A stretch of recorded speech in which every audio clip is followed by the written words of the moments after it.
Hello, welcome, bollockers, welcome one, welcome all. It's time for another episode of Talking Bollocks.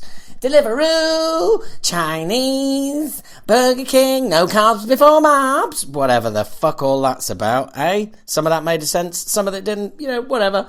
That advert's just annoying me at the moment. Yeah, it's an advert in the UK, if you didn't understand what was going on about there. And if this is in the future, you've probably never even seen that advert. So there you go. What a great start this was. Hello, welcome to Talking Bollocks. I'm your host, Howard H. Smith, and I am here to ruin your next hour and a half, 2 hours, 3 hours, however long this motherfucker runs. That's right, there's swearing. Cunt. There's loads of it. So, it's a podcast after all. First up, I'm going to start with a podcast offer. Okay, this is a genuine offer. Go to beer52.com/the square ball. Okay, that is beer, then the numbers 52.com/the square ball. Now, this is courtesy of not Beer 52, but courtesy of a podcast I listen to called The Square Ball, which is a Leeds United podcast, and it's very good. And they've got this offer on at the moment, and I've gone and done it. And basically, you get a case of beer, either dark beer or light beer. I think I got 6 bottles and 4 cans, and a magazine, and a bag of pork scratchings. Yes, that's right. All in a box, all delivered to me. Should be $29.95 plus £5 postage. You just pay postage. $4.95 postage, that's all you do. The only thing is that means you're then subscribed, and the only way of cancelling is ringing them up. Hey, how fucking old school is that? You've got to ring them. So I've got to ring them up next week and say, yeah, it was just after the free beer. You can cancel that. But anyway, just thought I'd throw it out there. beer52.com/the square ball. Case of beer for £5. Can't go wrong. You just got to ring them up and then cancel. So, anywho, this is an even more than usual, all over the map start to the show. But what a show we have in store. Just me, that I have in store for you. So what's been going on in the world of metal in the last month? Well, one of the major stories is how much of a cock is Rob Flynn. And the opinion seems divided. Opinion seems to be divided into 3 camps. That's he's a cock, he's a massive cock, or he's an absolutely fucking gigantic cock. There's just no way of defending the man's behaviour over the past month. Getting all upset that people didn't like his new song Do or Die, which he says die motherfucker die a lot. And it's, funnily enough, speaking as somebody who's just released an album who's accused of being somewhat out of date with out of touch with modern society, which I find hilarious, but there you go. In other words, some millennials didn't like the title The Age of Entitlement and have taken it thinking that it means old men hate millennials and Twitter and stuff, and obviously that's not the case. However, Rob Flynn clearly is that man. I mean, here we go. And if I hear one more fucking internet twat hole moaning about cringeworthy lyrics while they sit in front of their computers, stroking their little fucking boners to lyrical geniuses that is fucking baby metal, got to agree with him, eat a bowl of cock. Because the second Pantera's Walk comes on with such lyrical Edgar Allan Poe-esque masterpieces like Run Your Mouth When I'm Not Around, It's Easy to Achieve, and Walk on Homeboy, or Lamb of God's This Is a Motherfucking Invitation, these same fucking brain donors run right onto the dance floor and start headbanging, and rightly so. Not quite sure what your point is there, Rob, but ultimately I think what he's trying to claim is that his lyrics aren't that bad, and the reason he's claiming that is because he wrote them. That's pretty much it. He also slagged off the band Dope that the lyrics were supposedly ripped from, and he's then had to start handing out apologies on that score as well. So anyway, he said, explaining that, never said that the new Machine Head song was derivative of Dope's Die Motherfucker Die. I don't own the phrase Die Motherfucker Die, he wrote. It's commonly used arrangement of ignorant words that will continue to be recycled for years to come. That was the dude from Dope, who, incidentally, is also singing in Static X at the moment with a mask on, pretending to be somebody who's dead. Could this story get any weirder? I don't think it could it? So anyway, Flynn responded to Dope's comment saying, hey, it'd be great to see you guys on any Machine Head show coming up anywhere in the world. Come and hang out. Even come up and sing the Do or Die with us. Hey, Edsel, saw your response. Blah, blah, blah. I mean, it's just... God, nothing against Dope at all. Didn't sound like it. He was completely slagging him off. Not trying to sound like a douche here. Pretty... Bit late for that, Rob, really. That ship sailed some time ago, sank, and was taken into dry dock. The boat was repaired, it was put back out on the ocean, and it fucking sailed again, you knobhead.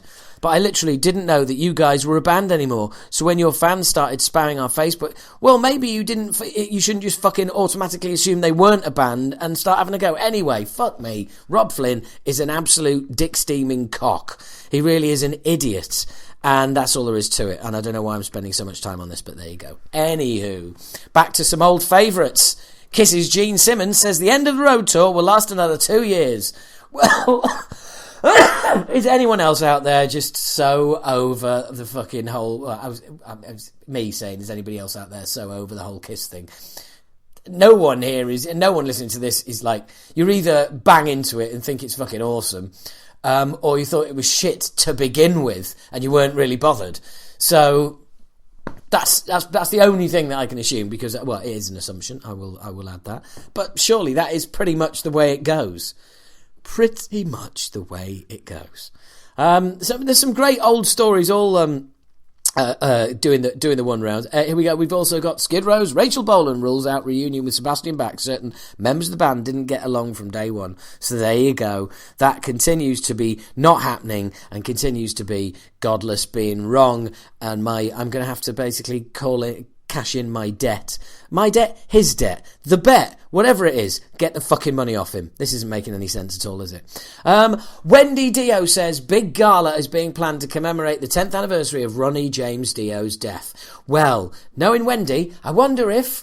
Who's going to be guest of honour? Who's going to play a short set, hey? At Ronnie's, the 10th anniversary of it, to commemorate the 10th anniversary of Ronnie Dio's death? Who's going to perform? I would imagine it'll probably be Ronnie Dio, won't it, eh? It'll be 3D Ronnie Dio. How many times can you change the eyes on the face of your husband's dead face? I can't remember what the phrase was, but how many times can you change the face of your dead husband's hologram to make it more real, more like him? It defies any kind of sense. It really does. So anyway, yes, 10th anniversary of Ronnie's passing. It's going to take... Here we go. Let's just get the notes right. It's going to be amazing. We're going to do it at the Wilton in Hollywood, and we'll have lots of surprises. Hopefully not a surprise appearance by Ronnie's hologram. Fucking please. Actually, we'll post it on our website really soon, so save the date. Everyone should save the date. We've got a lot of celebrities coming, and it's going to be a fun time. And tickets are just going to be $25 for the kids, because we want to make sure Ronnie would give back to the fans, and we want to make sure everybody comes and has a fun time. Asked if the gala would include any live performances, Wendy said, oh fuck me, here we go, fingers crossed. I think so. We're just getting that together right now, but I'm sure there will be. Please, please, please do not be Ronnie James Dio. Please. Fucking hell. Please. Anyway. We've got some stuff here. A few months after his death, MTV announced a new book. Right, okay. Wendy is currently working with legendary rock journalist Mick Wall on the long-anticipated autobiography from the heavy metal master. Well, there you go. That should be fucking amazing. I won't be going because it's in Hollywood. It's a little bit far for me. But I don't know. If you guys get together, all club together, I'm sure you could find the money for a plane ticket for me. Get your fucking acts together, yeah? I want to go, you want me to go, or you should want me to go, so, get cracking. So yeah, a few oldies and goldies coming up there from the heavy metal news. Another classic was that KK Downing, it has high hopes of playing with Judas Priest at their Rock Hall induction. I nearly said initiation. That sounds really weird. That sounds like the band would turn up and just get fucking hazed by everybody. Well, KK, you must be the only person that is confident of you playing with Judas Priest at the Rock Hall. Frankly, all you've done is go on and on and on about what a pack of cocks they all are. So, I don't know. I can't see it happening myself. Can't see it happening. But maybe I'm wrong. Maybe I'm right. Who knows?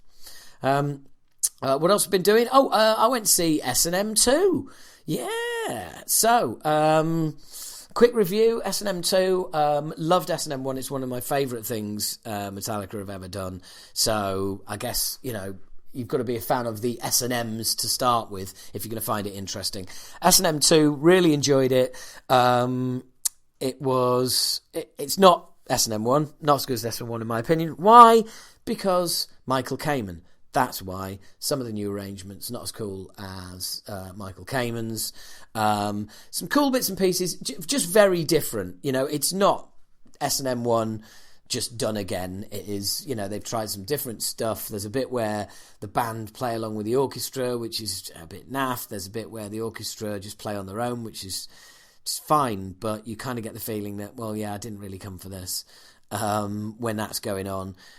James does the Unforgiven 3 on his own with no band, not even a guitar, which is quite cool. He becomes the master of not knowing what to do with his hands on that song, which is totally understandable. But it is still quite amusing. And a really strong end, really strong ending bunch of songs.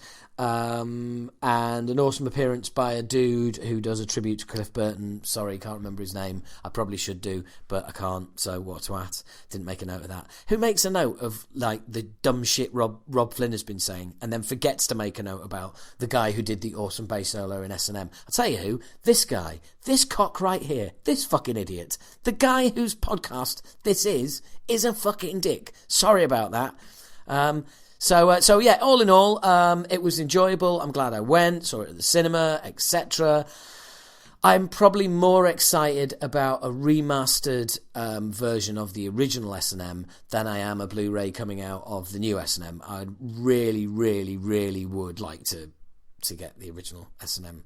So if somebody listening could make that happen, that'd be great. So what else has been going on? I've been listening to some really cool stuff. But I've got a funny feeling that you guys are not going to be very impressed. The album I'm listening to at the moment, which I'm really loving, is Korn, The Nothing. It's just a complete and total return to form. Now, if you're listening to this and you're thinking, what do you mean return to form? They've always been shit. Then probably not going to make any difference with a new album to you. But anybody who's ever liked anything that Korn have done, I would suggest get your ears around The Nothing. There is some fucking brilliant songs on it, massive choruses, the vocals are superb, he's really done a great job, and yeah, it really does harks back to greater times. Cannot fault it. Even my 83-year-old mother, I played it to her when she came to stay recently, and she thought it was fucking great. So there you go. No one's allowed to disagree with my mum. So if she can fucking get her head around a bit of new metal, then some of you fucking, I'm not listening to it because it's new metal and it destroyed heavy metal and it made metal go shit for a while and I didn't like it, so oh, they're not 50-year-old men playing with long hair singing about how cool fucking trees are. No, they're not. But, open your fucking ears and just listen to some decent tunes. That's what I've got to say. What else have I got? Well, an album that came out a long time ago, beginning of the year. It's definitely going to be in my top albums of the year. Exhumer, Hostile Defiance. tracked the motherfucker down on CD, decided to get that on CD. Very happy indeed. Sounds amazing. Absolutely blew me away the other day when I stuck it on in the house. Fucking hell, what a piece of awesomeness that is. So I just thought I'd go on about that again because it is a bit of a favourite. And this year's been a strong year. I've got some really, really cool albums that I've discovered this year. And I mean, there's Exhumor, there's Dream Theater, there's Candlemass, there's Tool, there's Korn, there's He Is Legend, there's Exhorder, which is I'm liking more and more. Slipknot, I'm liking more and more, but still not enough songs. But of course, album of the year so far. Acid Rain, The Age of Entitlement. Oh, come on, you didn't see that coming, really? You fucking idiot. Of course, that's going to be my favourite album of the year so far because it's me. So anyway, look, I think I've jibber jabbered here just about enough. It's time to go into the podcast proper. So, what are we going to... Actually, do you know what? Just before I do... No, I will do, because otherwise it's annoying, isn't it? Because if I say I'm going to do it, and then you go off and do something else, and then you sat there going, for fuck's sake, you're going to do the interview. Okay, I'm going to do the interview! I'm going to do it now! All right, okay. First up, somebody who can speak more than me. Here is Dave Ellefson of... Or Dave Ellefson, or is it Dave Ellefson? I don't know. For some reason, since I interviewed him, I've started calling him Dave Ellefson, but I've always called him Dave Ellefson previously up to that. So I don't know what that's all about. Don't know. But boy, can this guy talk. We had a right old chat, and here it is. Dave Ellefson, or Dave Ellefson of Megadeth on the Bollocast. How are you? Hi, Dave. How are you doing, man? I'm good. Sorry about the whole running late thing. Very rude of me. I'm very unprofessional. Okay, no worries. Hang on one second. I want to get my headphones. Hold on one second. Okay. All right. How's that? That's much better. You sound just like you do in all your other interviews that I've ever seen. Okay, good. That's definitely you. That is not a Dave Ellefson imposter. I hope not. I bet you wish you had one right now, though, with all these interviews. You'd be lovely to have a stand-in, wouldn't it? It's okay, man. It's all part of the game, you know. So, but it's all good, man. Yeah, I know. It's good to have, isn't it? When there's people interested. I mean, because if our people aren't interested, then that's basically the worst possible outcome. Yeah, exactly. I mean, look, that's kind of the overarching story of my book is I said no a couple times and the phone stopped ringing real quick. You keep saying yes and the phone keeps ringing. And that's sort of the goal, not just in music, but in life, period, Absolutely. I mean, is it, to what extent do you look at the book as a kind of like, well, here's how I get through the day. If you could take something away from this, cool. Or you're just kind of sharing your experience. Well, I think that to write a book, to just sort of divulge your inner demons, or to sort of expunge yourself from hearsay, or to maybe to just boast. Look at me. Those are all just very self-serving purposes. And the books that I've written, 2 memoirs now and a music business how-to book, these have never been, books to sort of quote-unquote set the record straight. And I know some people need to write books for that purpose because the book is a voice. It's a big voice. And for a lot of artists, they're maybe they've been intentionally a little unavailable to the public because, let's face it, that is part of what we're selling here is the rock star dream. And I think in this day and age of social media, when you're just always available all the time, it's cool. And I think it's the culture we live in. And I think it's kind of expected now that, even the biggest celebrities are at least somewhat available to their fans. But at the same time, I think a lot of us grew up in an era where, keeping a distance from your public was part of the business strategy. Building the mystique. Yeah, for sure.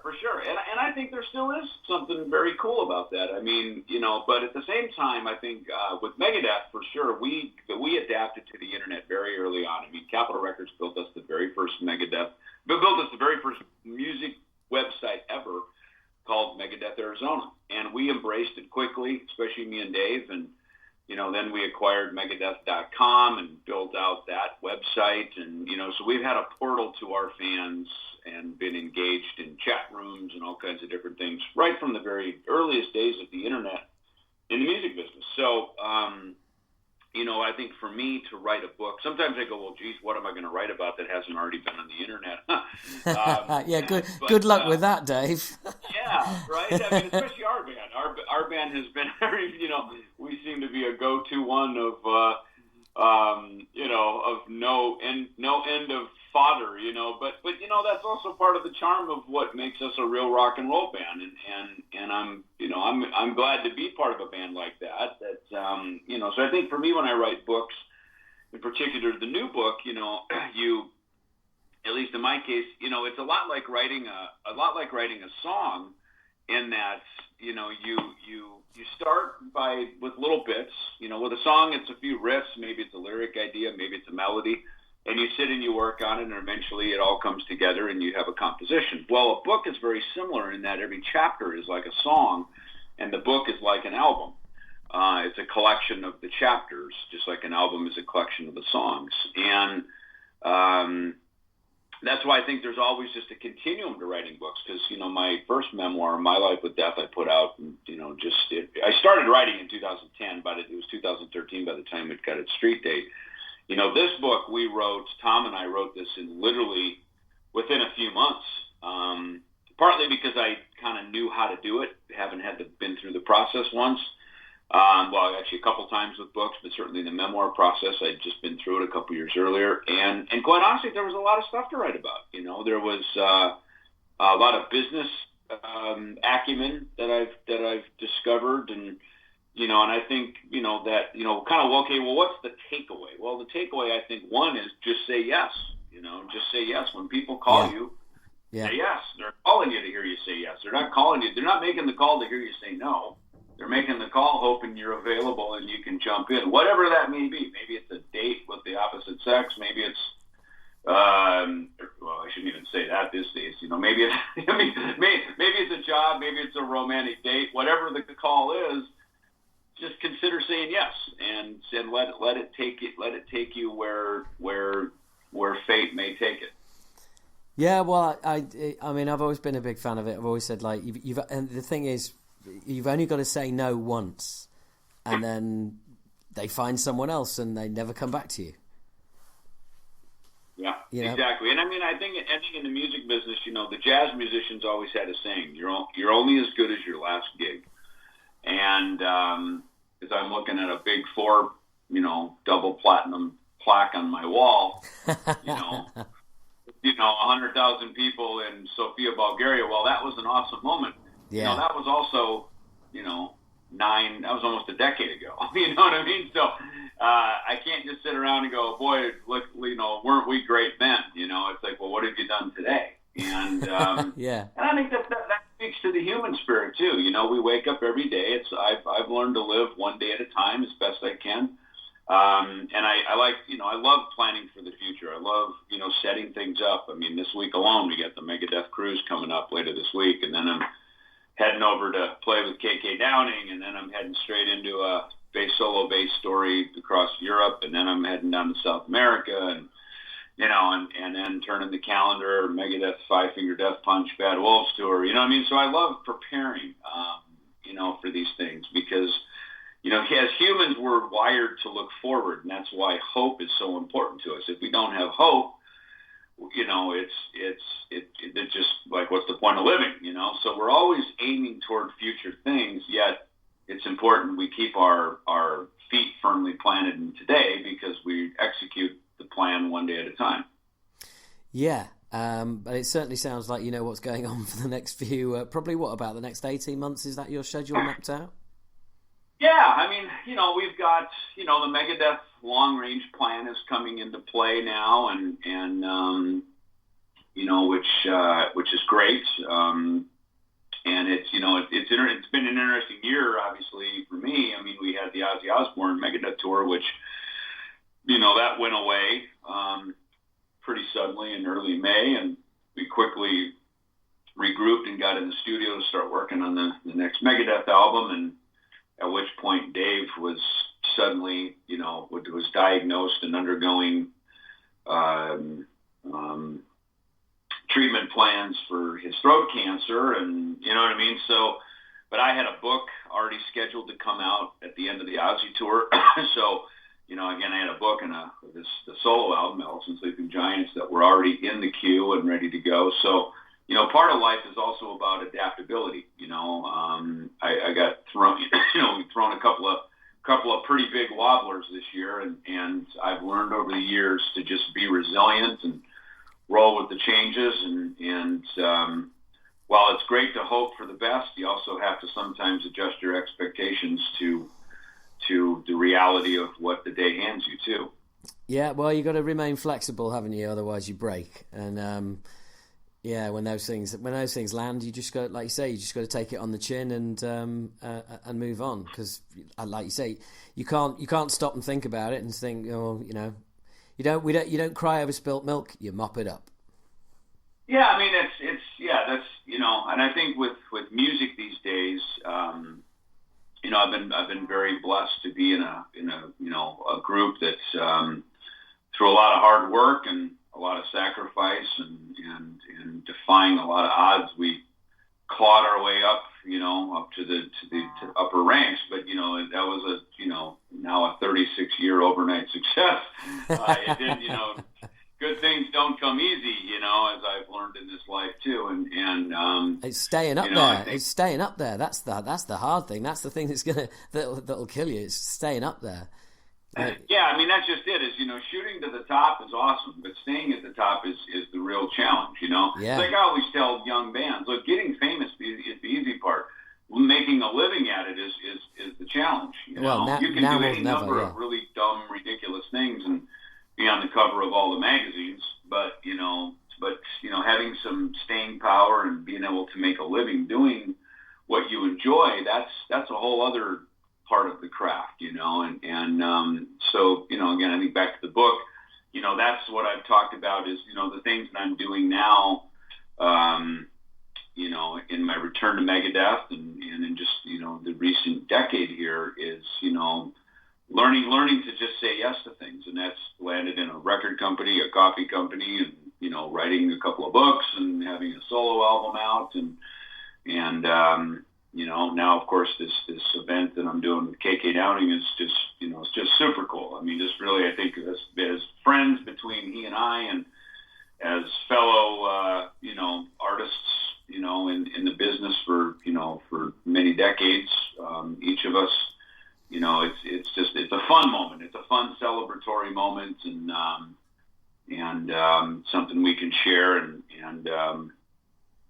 I'm thrilled that he came out of retirement to take the stage with me. Well, man, I mean, I love hearing the enthusiasm, and you're quite clearly, absolutely having a whale of a time at the moment, and so many new fun adventures. You really Dave Ellefson from Megadeth really doesn't do you justice. It sounds like you need a much bigger title. Well, I think at some point, what I saw is, in 2002 when Megadeth had come to an end, and Dave walked away from the band, and essentially we disbanded.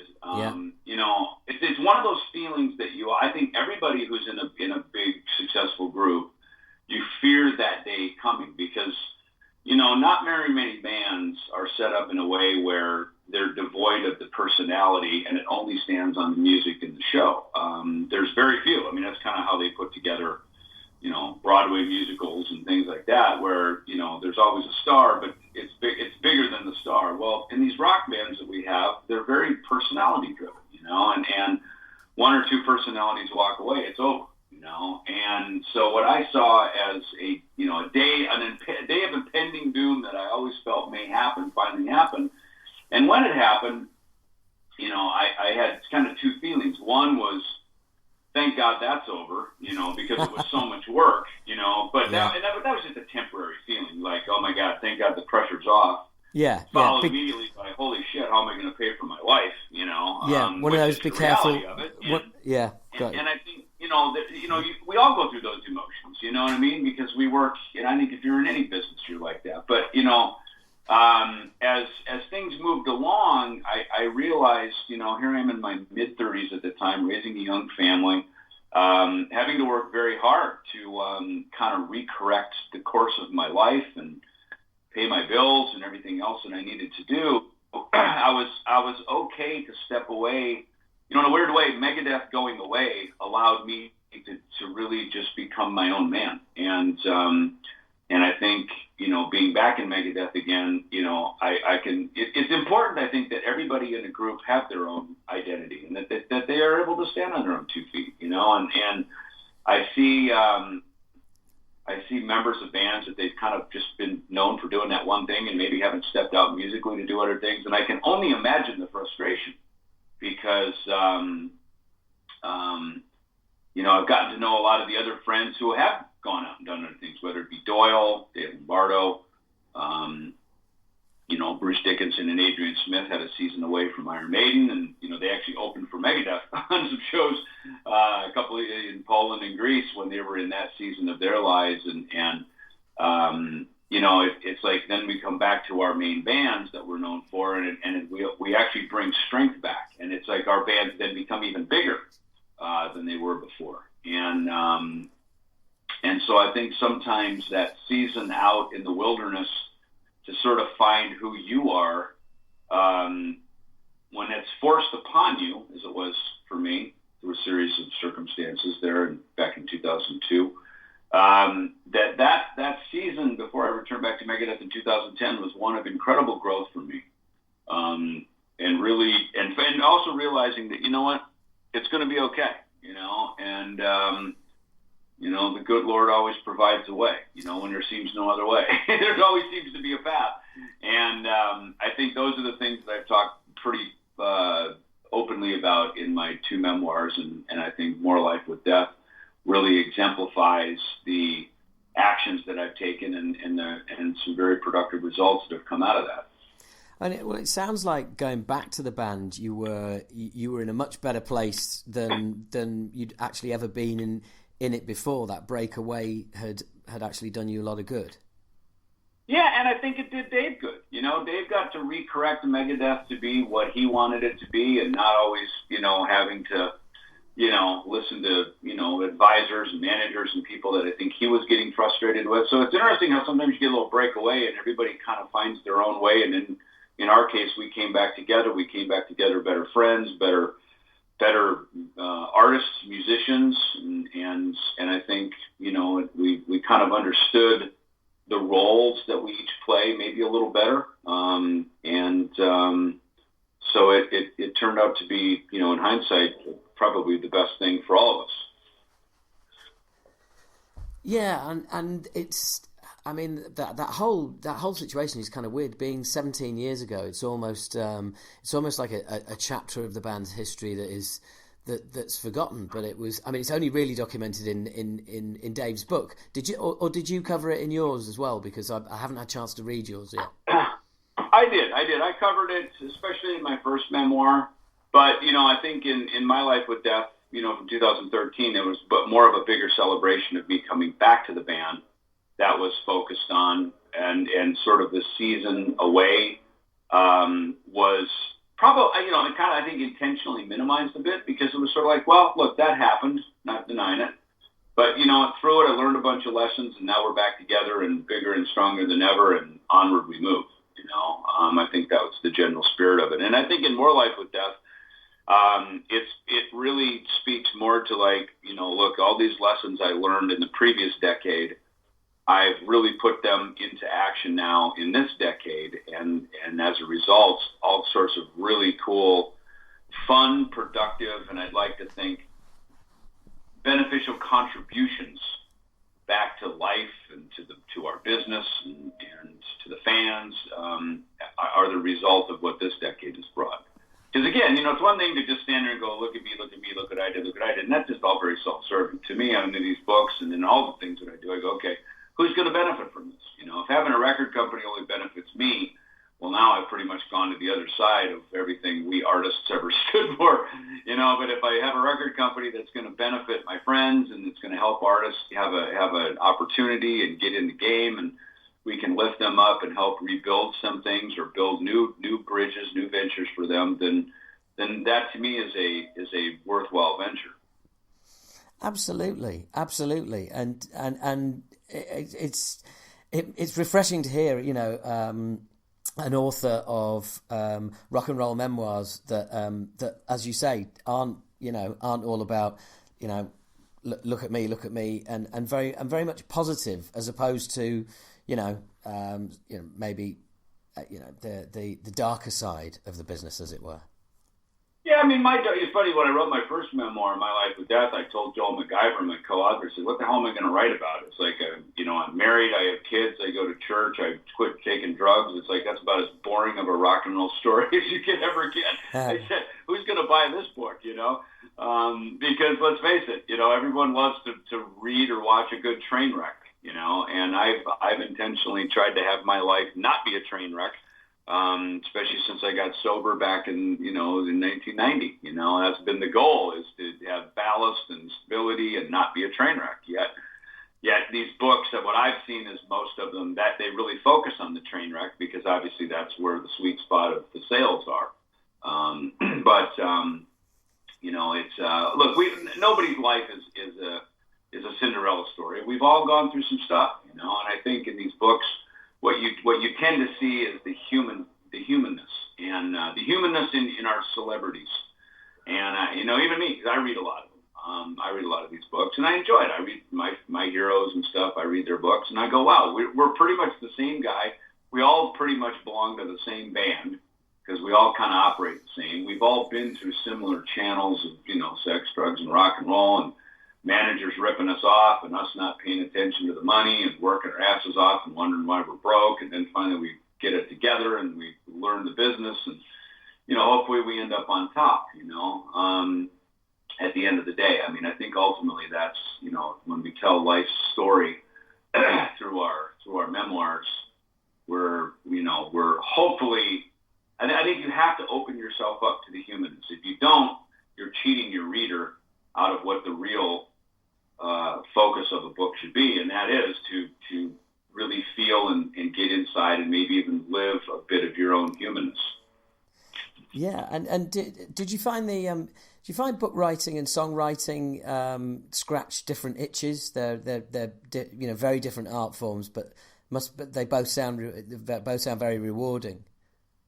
Yeah, I mean, for me, I've learned that this last, I don't know, dozen years or so, that for me, I'm a communicator, be it through song, interview, writing a book, giving a bass clinic, lecturing at a college. I like to communicate. I like to be sort of a conduit to take thoughts and philosophies and life experience and parlay that out to an audience. And to me, writing a book is just another version of that. In the same way, writing a song is a version of that as well. And I think that the beauty of recorded music is that we, years ago, before there was recorded music, you went to the concert and that was it. It was a one shot. It was a once-in-a-lifetime experience. Now through recorded music, you would get to relive that performance over and over and over again, obviously into probably infinity. So now we have both the recorded version we can listen to in our private time, or we can go to a concert setting where there's a lot of other people wanting to experience that. And I think that's the fun thing that we take away from it. We take away, go, man, did you see? Now, I mean, I saw Kiss in 1977 in February in Minneapolis, and then once in a while I'll meet someone and go, oh my God, I was at that same show. They're like, are you kidding me? You know what I mean? Now there's a thing. Oh my God, we shared that same story together. And I think that's the beauty of music is it auditory senses.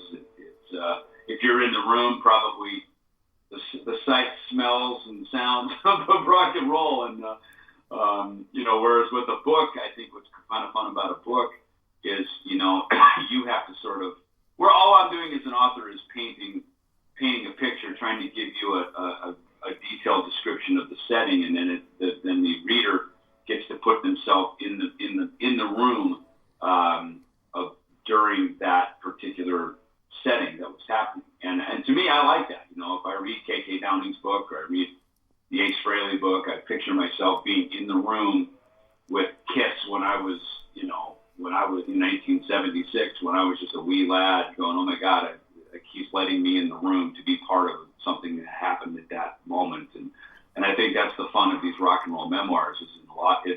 It's very similar to an album. We're letting our audience inside of our sacred sphere.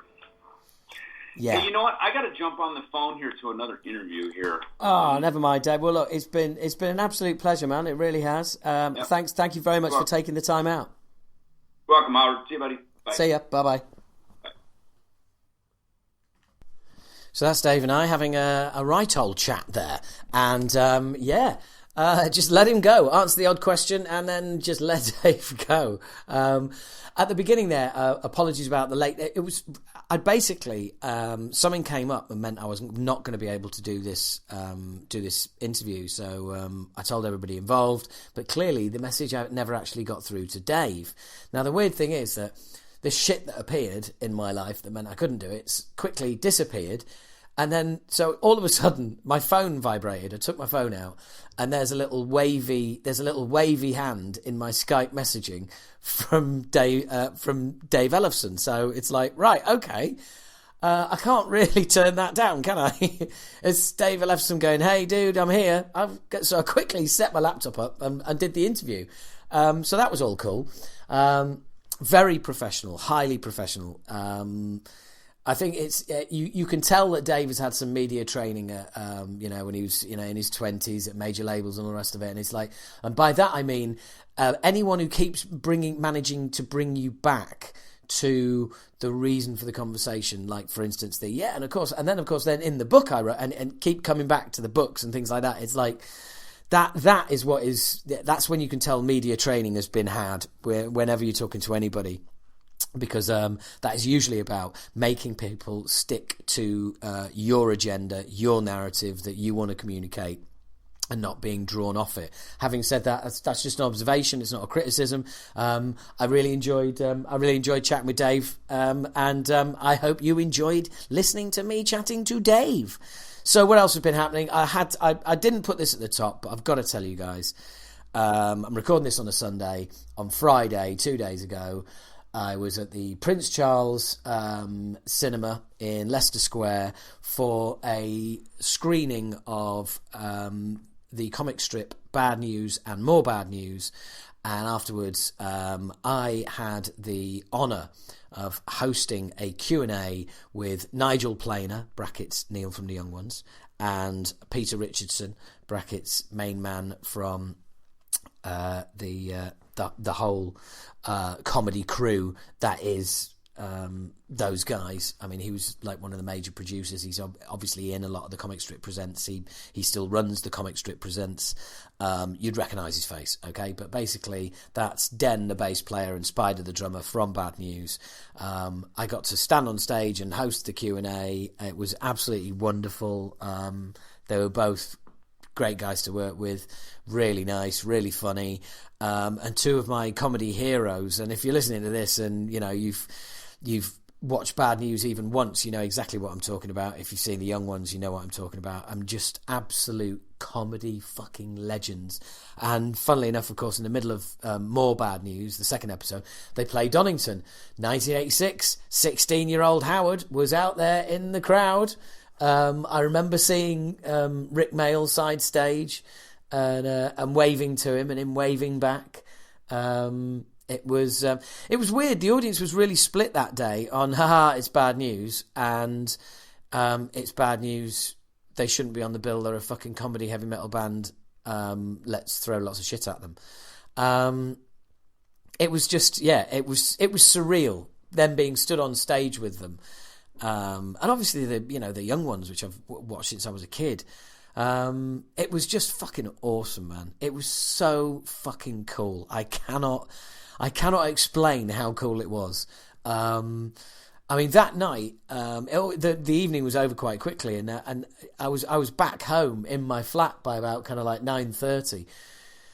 And I was sat here chatting to a mate who's staying with me at the moment, and I was just like, I can't believe that happened. I can't believe that it actually happened today. And yeah, it was just fucking awesome, guys. Just fucking amazingly awesome. And I'm sure you can tell that by the way I'm speaking, because I'm still extremely thrilled. And I'll tell you all about our really exciting album launch show after the next interview. That's right, it's more about me. But now it's going to be the interview with my favourite lounge kitten, Zan. Now, some of you will remember Zan being on the show about 4 years ago. It was just before the rebooted Acid Rain lineup had our first photo shoot, and I ended up wearing a Lounge Kittens t-shirt. I'm fucking going over old ground because this will all be in the interview. But Zan, of course, was here just before Acid Rain relaunched, and I'm now having her back on the show as the Lounge Kittens announced their final shows, which are coming up end of this year, beginning of next. Do get along to them if you get a chance. And it's been a long old time. It's been 4 odd years since we had her on the show. And I say we, I don't know why, it's my show. It's just great. It was great to have her back, and a weird kind of symmetry, as you'll hear. But anyway, ladies and gentlemen, the wonderful, wonderful lounge kitten that is Zan. I was thinking, it's really bizarre that the last time we spoke was just as things, I think, were beginning to kind of blow up for you guys. Probably around, well, it was before I brought Acid Rain back, because I remember you sending me a t-shirt that I could wear, that I wore in our first ever photo shoot. Yeah, I remember which house I was in last time we spoke. So yeah, it must have been 2014, 2015. Yeah, I know, and it's really weird because we've just literally 2 weeks ago, put out our first album for 29 years.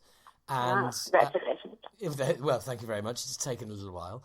And then the first I knew of what was happening with you guys was when you messaged me back. And I was like, oh my God, this is like the perfect wrong timing, if you like. Yeah. Now, I've deliberately stayed away from your Facebook Q&A and reading too much about, what's going, the reasons behind everything happening. So, what basically, was it all a mutual thing? Has it been coming? Yes and yes. Yeah, it's been, avid followers of the band will know that obviously we had a fairly quiet 2017, and then we kind of came back at the end of last year saying that we're gonna record new stuff and have another tour, and we've got a new pledge campaign and all that kind of stuff, and so yeah, I don't think there's any secret that we've been over a little bit, and we've been having some big discussions and doing some real thinking. But yeah, it's all mutual, and Freddie, we still see each other all the time. We're still working together. We're not finished. It's just time, Hello there. Hello, it's Oh, you sound much better. Yeah, someone else's phone this morning. Oh no, not again. It's died. It's not ready. So hopefully this one will be better. All right, okay. Well, there was a few serious dropouts there, so let's keep our fingers crossed. I've just realised. Have you rung from another number? Yeah. Right, okay, sorry. Do you know what? When I answered it and you said, hi, it's Zan, I was thinking, oh, that's strange, I knew it was you. But I've just realised, yeah, okay, so you are phoning from a different phone. I am phoning from a different phone, yeah. However, it is still you. Brilliant, okay.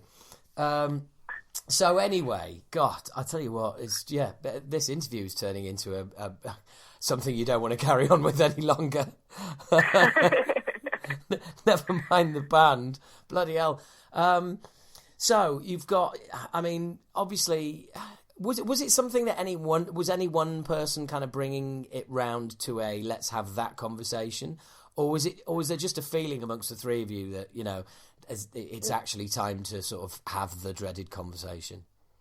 No, it's funny because we always said, because when we first started, we thought that it would just be a novelty for a summer, Yeah. We had no idea what was going to happen, and when all the Limp Bizkit stuff and the Sonosphere stuff happened, we kept saying to each other, "Oh, let's see how far we can push this over this summer. Ha ha ha! Isn't that funny?" And had no idea that 6 years later, we'd have all of these fans and all of this other stuff going on. So we had always said along the time that we had always thought that the three of us would naturally know when it was time to put it to bed. And honestly, not in a sort of like not giving out any of the dirt way. That's exactly what happened. We did the last tour. We all went away and had to think about it, and we all just kind of sort of started messaging each other and like, we need to have a chat, don't we? And everyone was like, yeah, we need to have a chat. We do, and it was all done. It was all done like that. It was quite a slow process with lots of very honest talking about things, and then we came to the conclusion that if it was gonna finish, then we were going to finish it on our terms, and not because everyone had just stopped paying attention. Yeah, no, absolutely, and it's funny that you say it came after a tour, because touring will do that. It'll usually bring into sharp focus for you any kind of stresses or strains pretty quickly. Yeah, I mean, it's every band has its stresses and strains, and obviously financially, we took a massive hit this year with the Pledge Music kerfuffle, and we love being on tour, we love performing and all of that kind of thing. We love hanging out with the fans, but yeah, it just gets to the point. It just got to the point where it's time. That's literally the best way of describing it. Sure. Well, I understand, because with a job and then the Lounge Kittens, there's basically no room for anything else. No, exactly. Jen's got her choirs, and Timmy actually lives in France now, and so it's getting strategically, it's getting much more difficult for us all to be in the same place at the same time. And we've just all got other things that we want to do. So, it's time. Let's put it to bed. And that's just how we wanted to just have these final shows, celebrations, as a way of really looking back and being super proud of everything that Team Kittens achieved over the years, because we never thought any of this would happen. Well, I remember, like I said, I remember talking to you right towards the beginning of this, when you'd had the Limp Bizkit and the Sonosphere stuff, but it was very much a case of it was early doors, and you had no idea where it was going to go, and I think you've done amazingly. I've followed your career from afar, with the occasional message saying, "Hey, we're playing where you're all from. You must come down and guest." And it's like, no, we don't live there anymore. Best excuse ever, by the way. Acid Rain are coming to town. Quick, move. Well, the biggest lie of it all was that I think the three of us only lived in Southampton for about the first 3 months the band was together, and then somebody had always moved out. Right. Okay. Well, that explains a lot. But no, I mean, you did amazingly well, and it's the end of this. But I mean, do you have any sort of personal desires to do anything musically after this, or performance wise? What do you have any personal plans?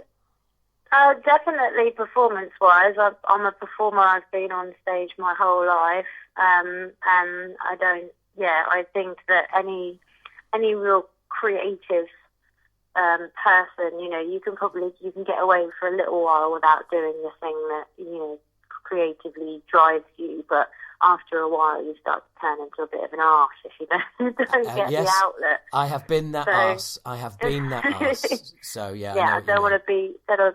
I mean, I work in music anyway, but on the other side of the stage. So I get a good feel of being at live events through that. But there's definitely going to be I need the performance, just something that's inside me. But whether that's music, whether that's theatre, I don't know. We'll wait and see. I think see what happens.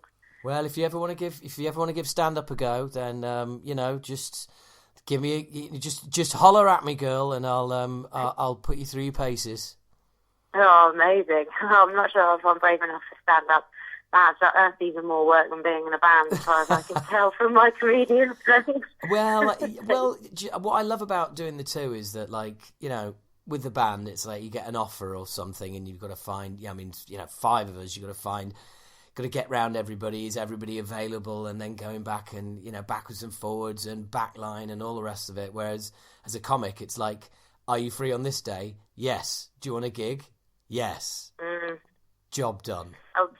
I was talking to my the band's very good friend Grant Sharkey, who's another Southampton performer, the other day, and he was, he's a solo artist, and we were saying, it's so much easier if it's just one of you. Yes. I mean, we have it pretty easy with just 3 of us, and we don't have to deal with things like backline. So that scale it down is my advice. Oh, absolutely. Well, I like I said, I get to sort of have a foot in both camps, and they're both fun. Don't get me wrong, but there is definitely something about coming off stage and going into a dressing room, and there's a whole load of you, and you get that vibe. You get to talk about it. You get to share the experience. That's the one thing about stand up is it is an amazing high, but when you don't share things with other people, they just tend to be a little bit more empty. Yeah, I can see that, definitely. In fact, that's a metaphor for my life, I think. Oh. Sorry, Zan. I don't mean to. I don't mean to get all depressed. Let me get my little violin out. Hang on. Yeah. Fuck off. You can shove your violin. So what about this might come from nowhere, but what about acting? Is that something that's ever interested you? Yeah, I was a professional actor for years. Really? That's I went to drama school in my 20s. I grew up in the theatre. I was almost literally born into it. Right. My parents were big, heavily involved in the amateur dramatics world in Southampton. Right. Okay. And still are. And so I grew up. My dad was a lighting designer. So I grew up as a techie, really. And then as I got slightly older, I was always sort of foisted onto stage as, dirty urchin number 3 or whatever. Yeah, I have been that urchin also. Yeah. Yeah, and so and eventually when I after I'd done my A-levels, decided that actually I really wanted to go into theatre, and I went to drama school, and then I was a struggling out of work actor for quite a few years. That's where I learnt all my admin skills. I was interested. Where do you stand on the actor-actress thing? I always say I'm an actor. I don't believe in genderising it. I think you don't have a doctor and a doctoress. I think why do some roles have two names? Fair enough. The gender is irrelevant, really. It's written on your CV as an actor anyway. Yeah. I'll tell you what. You and my mum should have a chat. She was a tap dancer, a tap and ballet teacher, and she got heavily involved in sort of amateur dramatics, and my sister did. So I was always going to these things, and then of course I ended up getting roped in as well. And like you say, the dirty urchin and things like that. I like absolutely had that experience myself. But you know what? That kind of stuff is great because that teaches you. You learn all about through osmosis without even knowing you're learning it. You learn about stagecraft. You learn about when how the theatre works, where to stand backstage, when to talk, when not to talk, and all those kinds of things. Just become an innate ability because you learn them as a child. Yeah, absolutely, and it's dead funny because often people say, oh, he's a natural, and it's like, no one's a natural. Everything's learned, and it's been learned over many, many years. I mean, like yourself, I've spent most of my life on stage, in one capacity or another, and I guess it's where I feel at home. I feel at home in front of a crowd. I love the buzz. I don't get nervous, and I kind of get the feeling you're maybe similar to that. Yeah, definitely. I mean, it's always been my place in a way. Although as a child I was incredibly shy, and so I didn't push myself forward as much as I kind of wish I had as a child. But yeah, it's my there are always days when you get nervous, but it's my happy place basically. Yeah, absolutely. Same here. There's when you're up there, there's just nothing. There's nothing to fear. I mean, I was chatting to the guys when we did our album release party on Friday, and we were saying, there's basically there's 23 shit hours in the day, and one good one. But boy, what a good one it is. Yeah, and that's a really good analogy for being in a band. People only see the hour or so that you're on stage and think it must be the most magical thing. They didn't see the 7 hours you have to sit in the van and the hours of hanging around and it's all for that 45 minutes or whatever it is that you actually get to go out and do the sparkly bit. Yeah, well, a classic example. On Friday, I spent 20 minutes trying to book parking for our van in a fucking street, and trying to open the app. I opened my app, I couldn't remember the password, so it stopped working. So then I asked for a password request, that didn't arrive. So then I rang them up, and I got the 3 digits on the back of my card wrong because they're smudged, and I never use bloody card anymore. So it was like, after all that, they then told us how much it was going to cost to park, and it was because we had a diesel van, it was like an extra, and I was like, oh god. I think it was about 25 minutes, half an hour by the time. I once spent a considerable amount of time doing the same thing in a hostel room in Brighton, only to then get a parking ticket. Oh, I'd done it wrong. I literally was downloading apps, so I was getting really cross. I just wanted to go to bed. I tell you what, we once we had a professional driver with a bus and all the rest of it. Off we go. Over to Dublin, and we get up in the morning, wake him up in the bus to let him know that he's been clamped, and we've got to go. It's like, well, we need to be on the move in about an hour, so he's got to kind of ring round, right? Okay, got to pay this, got to pay that. Then they turn up whenever they feel like it and unclamp you, and it's just like, well, oh god, yeah. Like you say, it's just all of the stress. This is putting people off joining bands or doing anything to do with the music business if they're listening to this. And that's just touring fast. Don't even get me started on the hours and hours of thankless admin. Sitting on your own in front of the computer, and that's actually one of those weird things. It goes back to what you were saying about being a stand-up and coming off stage and being like, "Woo, that was good. Oh, no one's here." Yeah. But the amount of times that it's just been me sat on my laptop in my bedroom on my own, putting something on sale or launching a video or doing something that's really exciting, and just being like, "Woo, we announced a massive tour today." I think everyone thinks that we all live together in Lounge Kitten HQ. Yeah. And that you feel buzzy and there's a whole troop of people having a party every time we announce anything, but it's not. It's usually just me in my bedroom being like, "It's on sale now, guys." Yeah, I know exactly what you think. I think the average Joe in the street thinks that we all live in bandland, and we all live 3 or 4 doors away from each other, and there's a rehearsal room at the end of the street, and at the other end of the street there's a recording studio that costs nothing, and we all have this. Yeah, I know. The more I'm talking about it, the more I'm thinking, oh, why can't that be real? I did at one point very seriously consider a sort of housing idea for touring musicians, because one of the big problems that we have when we're on tour quite a lot during the year is that you're paying rent for basically really expensive storage for your stuff. Yeah. And I had this whole plan of kind of converting a warehouse so that you had these kind of big storage lockers downstairs, and then these sort of self-contained units upstairs, and then some sort of communal space.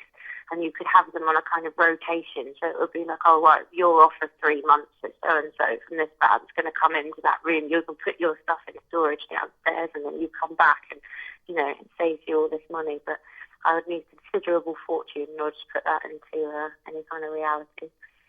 But maybe one day. Yeah, I mean, I've had a few ideas over the years. None quite as in-depth as that, I have to say. But yeah, it is, and it is one of those things that, well, like you say, when you're away and you're just thinking, I'm just paying all that money for rent and everything else, and there's nobody there, and I'm not away long enough to put the whole place on Airbnb, and I wouldn't want to do that anyway because I wouldn't trust anyone, and yeah, it's just. But it's again, all of these things contribute to just kind of bringing things to a head. I totally recognise that. Doing loads of stuff, doing loads of admin. I mean, yesterday I spent yesterday basically bagging up merch to go to the post office today, doing the books for the show that we've just done, making sure that everybody who paid anything out on our behalf has all been paid. Issuing invoices, and like you say, that is. Basically, yeah, it's all for the band, but it could be any business. It's not exactly a massive buzz sitting in front of your laptop and an Excel spreadsheet. No, exactly. Oh, yeah, I've spent some considerable time talking about my spreadsheets recently. So that's what it is. Yeah, you could be doing anything. Yeah, you could be running any business, and of course the crazy thing is, pretty much any business with the amount of effort that you put in would actually make money if it wasn't the music business. Yeah, well, that's unfortunately our lot for being these creative people, I suppose. Yes, it is. That is the comedy's going the same way. There's less and less clubs around. It's harder and harder to get people to come out. Fees for comedians haven't really changed in about the last 10 years, so they're nowhere near commensurate with inflation, and never mind fuel prices and all the rest of it. So yeah, I mean, live entertainment in general is definitely, whether it's music or whether it's comedy, it's the real key is just being able to get people out of their houses, just get them away from their screens and get them out the house, and it's a battle. It's a real battle. Well, I don't need to tell you that. You know all about that. Yeah, I mean, we've always been very lucky in that the fans do really come out and support us, and the fans have been unbelievable over the whole Pledge Music catastrophe and everything like that, and they do come out in their gigs even on a rainy Tuesday. But I can see how.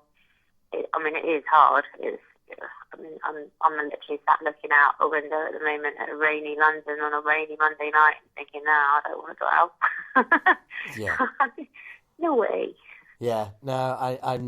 So what? I mean, what actually happened with Pledge? How bad was it? £15,000 worth of our fans' money didn't make it to us. That's how bad it was. Jesus Christ. Yeah. They went. They were already going under when they encouraged us to to start the campaign.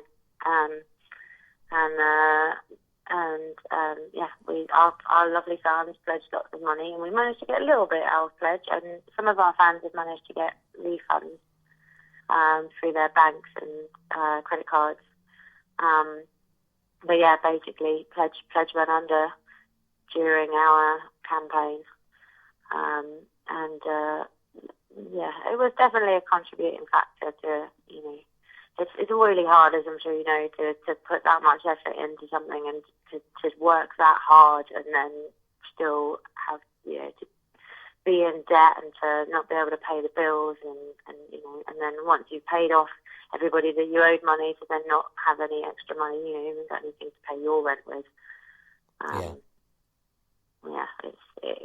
It gets to the point where it feels a bit thankless. And I mean, thank God that we're in a business where we then get the flip side of getting to stand on stage and listen to the people sing and make the people laugh, because at least we get that. Yes, yeah. But I mean, that would be that'd be terminal for a lot of bands. It'd be terminal for us if we lost that kind of money. And through no fault of your own as well, you know, it's just absolutely sucks. And like you say, so I mean, was that not the beginning of the end, but when that happened, was it just kind of like, right, okay, this is really bringing things into focus now? I think it was more a case of it might have helped us all. We might have prolonged it a bit further had we not, you know, had we come out of that tour, because by the time that the pledge thing became a reality, that we weren't going to see that money, the tour was already booked, the EP was already recorded, you know, and then we were in a position where we were like, well, we've recorded the songs, so we might as well make the CD. And then we have to make the merch, because there's no point going on tour if we've got nothing to sell, because then we won't make any money, because that's the only way bands can make money these days. Yep. So then we have to shell out for the merch, and you know, and we got to the point where we fulfilled our orders through our pledges, because otherwise we would have just been passing the debt back onto the fans, which didn't seem fair.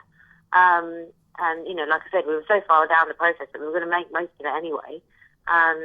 So we were just kind of forced to do that. And then that meant that the tour, which should have made us money, and then we then had to use all that money to pay off all of the debts, you know, for our sound engineer and, you know, travel and costs, all the costs and millions of costs. And so, yeah, probably if we'd come out of that tour with a bit of money in our pockets and a nice nest egg in the Lounge Kittens bank, then, you know, we might have been a bit more like, woohoo, like maybe we can still do this. But it is only a contributing factor. It's not the whole story. Yeah, sure. But as you said, you know, it ran its course, and you got to do some amazing stuff as well, didn't you? Yeah, man. Yeah, loads of it. Like, I never thought, like, none of us ever thought we'd do even half of the stuff that happened to us. It was just, you know, it's been an amazing journey in so many ways. Just, you know, from the you know, the venues that we've got to play, the festivals that we've played at, the people we've met. And, you know, all the fan stories and how, you know, like, especially recently with the sort of mental health stuff that we've been doing, you know, the being able to reach out to fans and hear their stories and realise that actually to some people Lounge Kittens has been a bit of a lifeline, and, you know, it's made them laugh through bad times, and, you know, all this kind of stuff is stuff that we would never have considered. So, yeah, we were saying this earlier, the girls and I were chatting, and we were saying that actually those stories coming from the fans are more treasured to us than, you know, stepping on stage at Wembley or whatever, because that is something that came totally out of left field that we were not expecting. Yeah. And yeah, the one thing, like you say, you know, you were going to just ride it for a summer and see how it went and just be, you know, this novelty act, and you end up being a bona fide band with a following that's going to miss you as well. You know, I mean, I've seen the outpouring on social media, and it's, you know, it's really genuine and heartfelt, and you know, and clearly you're going to be missed. I can't wait to celebrate with them all at the shows. You know. Yeah. So, yeah. We've still got shows coming up. We've got, you know. Yes. Sorry. Yeah. We're supporting Electric Six at Shepherd's Bush Empire. at the end of November, which is a dream for the three of us, because there were a couple of venues still on the hit list that we've all really wanted to sing at, and we're going to have sung at all of them by the time we finish Lounge Kittens. So that's really happy. That makes me really happy. Well, I'm very jealous because A, I like Electric Six, and B, I love Shepherd's Bush Empire, and C, that's my local venue basically. Is it? It is. So I will. So I'm going to have to come along and see you guys. Yeah, you should come down. I will. Yeah. I will. And then, then we've got the other shows. There's three final shows at the end of February. So, because I think everything else is sold out. And we're going to play some shows, and all of the fans are going to, loads of the fans are travelling. Loads of the fans are coming to 2 or 3 of the shows. And we're going to try and make an effort to hang out with everybody at each of those shows as well. So yeah, I can't wait to sort of celebrate with them everything that we've achieved. Because some of them have been with us for 6 years. They've seen us so many times. It's bonkers. Yeah, I know. It's when you get to that stage where it's like they're no longer fans. They're just kind of like they're just people because you see them so much, and especially when it's the ones who really get what you're doing, and they get all the little subtleties and the little bits and pieces that you put in there that are going to go over a lot of people's heads. But there's always that hardcore who just get everything. Oh, and you know what's lovely about our hardcore fan base is that they are they're so open and they're so welcoming. That little hardcore fan base has grown because a lot of fans of Lounge Kittens fans come to the shows on their own, and we have a whole network of our sort of our inner circle of fans who will reach out to other people on social media and be like, "Oh, I saw you were coming on your own. Like, this is me. Come and stand with me, and we'll be friends with the gig together." And now, that's awesome. Whole friendship groups that have grown out of people chatting on social media about coming to the shows, and now they all meet up at the shows, and it's all really lovely. And it's so nice to see all of that happening because we can see it on the social media, and it's great. And yeah, like you say, like some of them become friends. We know them so well now. Yeah, and you've had an impact on so many people's lives as well as your own. You've got all of those wonderful memories, those achievements, and they as a byproduct of that making people happy as well by in doing stuff that you love. I mean, it's a lovely position to be in. It really is. And I wish you all the best with your remaining shows as well. I'm not surprised they're sold out, and I will do my absolute best to get to the Electric Six show in November. It's November the 30th, isn't it? It is, yeah. It's a Saturday night. Oh, I've got no excuse unless I get a comedy gig. But if I don't, then I will definitely be there. Zan, it's been an absolute pleasure. It's kind of weird the way this has gone, talking at the beginning and then talking towards the end. But look, I hope to see you in November, and if I don't, I hope our paths cross one day. Thanks. Yeah, no, it's nice. Kind of circle of life, hey? The grand circle of band life, anyway. Whatever the fuck that is. I don't know. I've been doing it for years, and I've still got no idea. I think we're all just making this shit up as we go along, aren't we? Is there any other way to do it? I don't think so. I don't think there is. Anyone who says they know what they're doing, they're fucking lying. Yeah, man. All right. Well, look, thank you so much for jumping on the phone straight away as soon as you got in. So now go and do what you would normally do when you get in, and thanks for sparing the time. No, my pleasure. Speak to you soon. Okay. See ya. Bye. Bye-bye. And there you go. That was Zan. I really want to have her back on the show at some point, whenever she's got anything up and running. The Lounge Kittens is an amazing story, and in case any of you are unaware, go and watch the videos, go and see it, listen to the stuff. It's absolutely awesome. And they drove it like they stole it. They rode it till the wheels come off. They've achieved so much with the Lounge Kittens. But just chatting to Zan there, I recognised a lot of things that I do for our band, which is draining. It's no fun of admin and all the rest of it. So And those of you who signed up to Patreon know probably a lot more what's going on behind the scenes than everyone else. So, yeah, there you go. Speaking of which, you can get more Bollocast for your buck. You can get loads of behind-the-scenes Acid Rain stuff if you sign up to patreon.com/Howard H. Smith. Patreon, Patreon, spelt as it sounds. Patreon.com/Howard H. Smith. All one word. Check it out. You get your own Bollocast every month. Yeah, your own one. Not one that appears here, your own one. Fucking amazing, or what? So, anyway, yeah, and loads of other free stuff. And there's going to be a little bit more of a tease for that later on, where you're going to realise exactly how cool it is being a patron of the Bollocast. So, anyway, next up, it's the big one. Not that they haven't been two really cool interviews and that you haven't thought, wow, this is the best podcast I've ever heard, and these are some of the best interviews I've ever heard, and this is just brilliant. Howard, you're a god, and, you know, keep doing this. Don't ever stop, otherwise I'll find it difficult to get through life. No, well, then, thank you very much. I'm glad that you feel that way. It's great to get that kind of feedback from my own fucking head.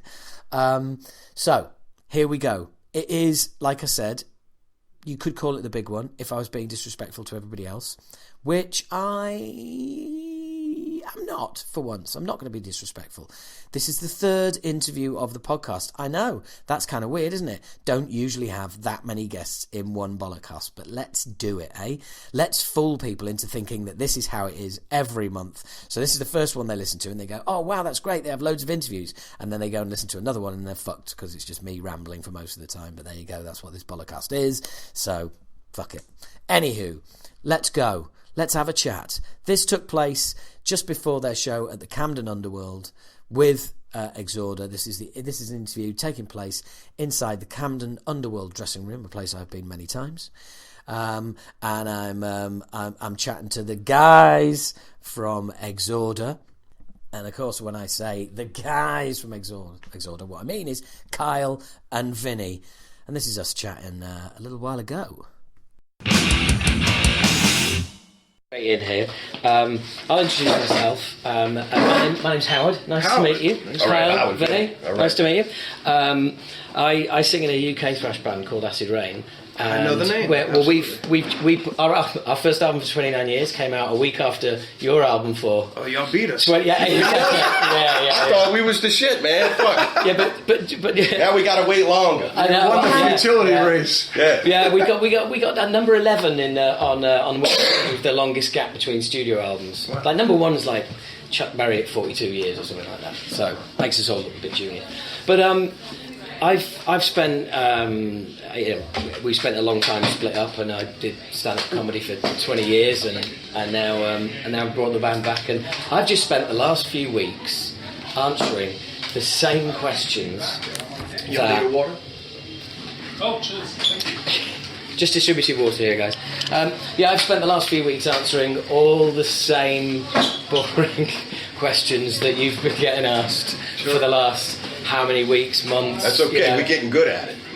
Oh yeah, well, tough because I'm not going to ask any of them. Awesome. Because it's usually like, you know, how does it feel to be back and all the rest of it and everything else.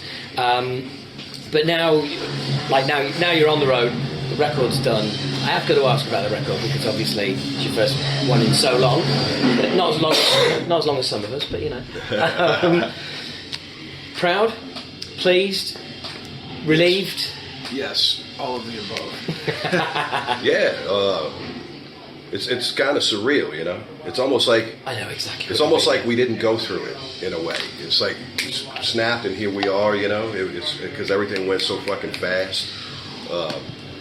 I don't know, man. It just feels, you know, it's definitely gratifying, you know, that we finally, you know, accomplished what we set out to do. Because we tried to do this a few times over the last 27. Yeah. And you know, we gave it a good run, but we just couldn't make it happen. So it's like winning a fucking Super Bowl, I guess. yeah, the Super Bowl of metal. Except without the bonus money. Yeah, we didn't go to Disneyland. Except with any of the money. Yeah. Oh, but the life of a rocker. Exactly, yeah. The modern day life of a rocker. But there must be a certain amount as well of. I mean, I know, having gone through it myself, where you kind of feel like it's a chance to, I don't know, almost like honour your own legacy. You know what I mean? It's like that still being relevant. It's all these years ultimately later. we're getting the opportunity to finish the job. And Yeah. we sadly never got to do that before, and it doesn't mean that we're done with this album and riding off into the sunset. We're planning on doing much more, especially now that we see people actually give two shits. Yeah, well, that is the big one, yeah. Because I mean, a lot of you, well, yeah, I mean, I've been having the same. What are you going to be doing? What you're touring about? And it's like you've got to kind of wait and see how the album's going to be received and react to it. You know, when you've been away that long, putting an album out, you can't make plans around it because you don't know how it's going to be received. Sure. Yeah, I mean, we kind of knew that the older fans would stay on board because those are the guys that kept our name alive while we were gone. Finding the younger generation, the new generation that's coming to existence since we've been out of the game is a whole different ball game, and we're seeing it. Yeah. And that's really important to us too. Is we guys come up to us all the time, 18 years old, weren't even born when Slaughter in the Vatican came out. Just discovered it 2 days ago, and can't believe it. Yeah. So. Yeah. I mean, I think it's working out fine. And, Yeah, but you're right. It's got to happen. There's no future in a bunch of old men playing to a bunch of old men. Yeah. I mean, I'm all about playing with other people's audiences as well. It doesn't just have to be like everybody in the same groove playing the same thing. Genre specific. Sure. It's great when you can play to each other's audiences. And it's the only way to grow, really. Yeah, everybody's got to get together, and young and old. Well, we're all in the same boat, aren't we? That's right. We're all t-shirt sellers at the end of the day. It's like the old movies where there's the covered wagon medicine show, snake oil salesman. Going from dusty town to dusty town. Fuck a bunch of people over and get out of Dodge, Yeah. Well, sometimes you get out. Yeah, sometimes you get out. Yeah. But I mean, I don't know what it's been like for you guys. I've been amazed when you hear those stories of people who weren't born. When you put albums out and they discover it, and because in my mind, when you quit the band and you stop the band stops there. You carry on with your life. It's no longer a part of you. You're completely unaware that, whilst that's going on, there's people. It's out. Your music's out there. It's alive, and it's finding people. You release your albums, and then they no longer belong to you. They belong to everyone. Right. Yeah. Right. Absolutely. Just going through that at the moment. Yeah. Being told what your songs are about, which is fine. I mean, it's great when people get it even vaguely close, but it's also kind of cool when people get it hugely, well, not wrong, because there's no right and there's no wrong. There's just interpretation. Sure, yeah. But it's amazing to see how people can hear something that you might have written from a completely different perspective and apply their own narrative to it and decide that's what it means. Yeah, and really, that's probably the best way to hand it off, is to leave it subject to interpretation, because it may have meant something to me when I wrote these words at that time, but it's better to have material that people can relate to for that reason, because when someone can listen to it and go, I know what this person's talking about, I know what these guys are saying, that I think makes it more organic. I think even musically we do it. There's so many different elements to what we do. It's, some people think we're death metal, some people think we're a thrash band. So now, with this album, they can't figure us out. And we like it that way. We don't want to just be, we wanted that to be left up to interpretation also. And to what end? I mean, where would you put yourselves? I would call us the queen of heavy metal. At least that's what we're aspiring to. He looks a lot like Fred. But I was going to say, do you mean like there's a king and queen, or do you mean the queen? The queen. Yeah, the queen. Which, by the way, I mean, we're in the fucking UK, right? I mean, this is Mecca. This is it, right? This is where it all started. The queen born here, man. I mean, y'all got so much to, it's so fucking good to be here. I just had to get that out. Well, no, mate, I totally agree, because they're one of my favourite all-time bands, and and if you're from that era at all, or say that era, they spanned across so many. But when they were in the really like at the height, they were just undeniable. Yeah.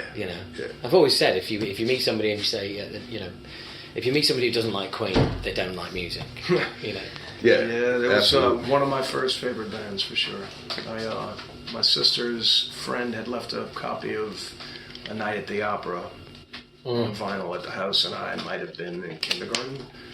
And started young. Started listening to it. It's like, whoa, that's I had already known Beatles, Led Zeppelin, Bad Company, all that sort of stuff, and it just spoke in a much different language than those bands did. You could hear the influences. Yeah.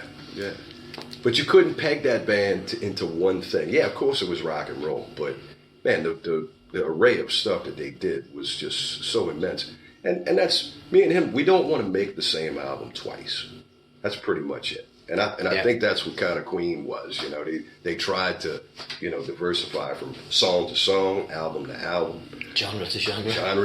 Yeah, absolutely. You got takes a song like Lazing on a Sunday Afternoon or Good Company, and then the Prophet song in between all of them, and it's like, holy crap. White Man, just save me. Yeah. Incredible. Yeah, no, absolutely. But I guess that's what keeps you moving. You can't you can't just replicate what you've done in the past. You've got to keep challenging yourself. Sure. And as the two, mainstay original dudes, you've got three new guys to bully. And, they take it well though, but I'm gonna tell you what. Yeah. On this record, man, everybody, all the other guys kind of stepped on the side and said, listen, y'all got a lot of material to get off your chest. So they allowed us the freedom to just do what we had to do.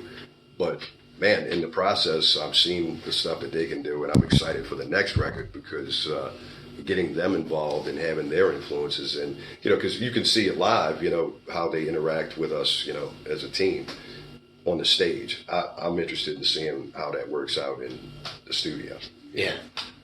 So now, how long were you together as a unit before the album? What about 2 years, maybe 2.5? Nah, maybe a year and a half. Yeah, because you and I started talking about it mid-late 17. Yeah. And you had Sasha and Jason working with you in the Year of the Tyrant project, and Marzi and I had begun recording the Heaviest Texas album, so it was kind of like, yeah, let's it just made sense. Exactly. It just made perfect sense. Yeah. And so in that time, was that basically you two writing the album and then as a band kind of like stress testing the songs and well, to be honest, we didn't the guys really didn't learn a whole lot of the material leading up to the record. We just worked really hard on. I did a lot of pre-production in the studio with Dwayne Simino, and then we brought Kyle, and he's got some stuff that he's written back in 2009. Back in '98, when Morning the Southern Skies, the song is literally that old. He wrote his first lyrics to that in '98 or '99. Prolific, dude. Yeah. A very large percentage of what he had written and what I had written did end up in the final version of the song, but there's also newer spins on it that were infused that just fit, and I think ultimately was better for the song. So.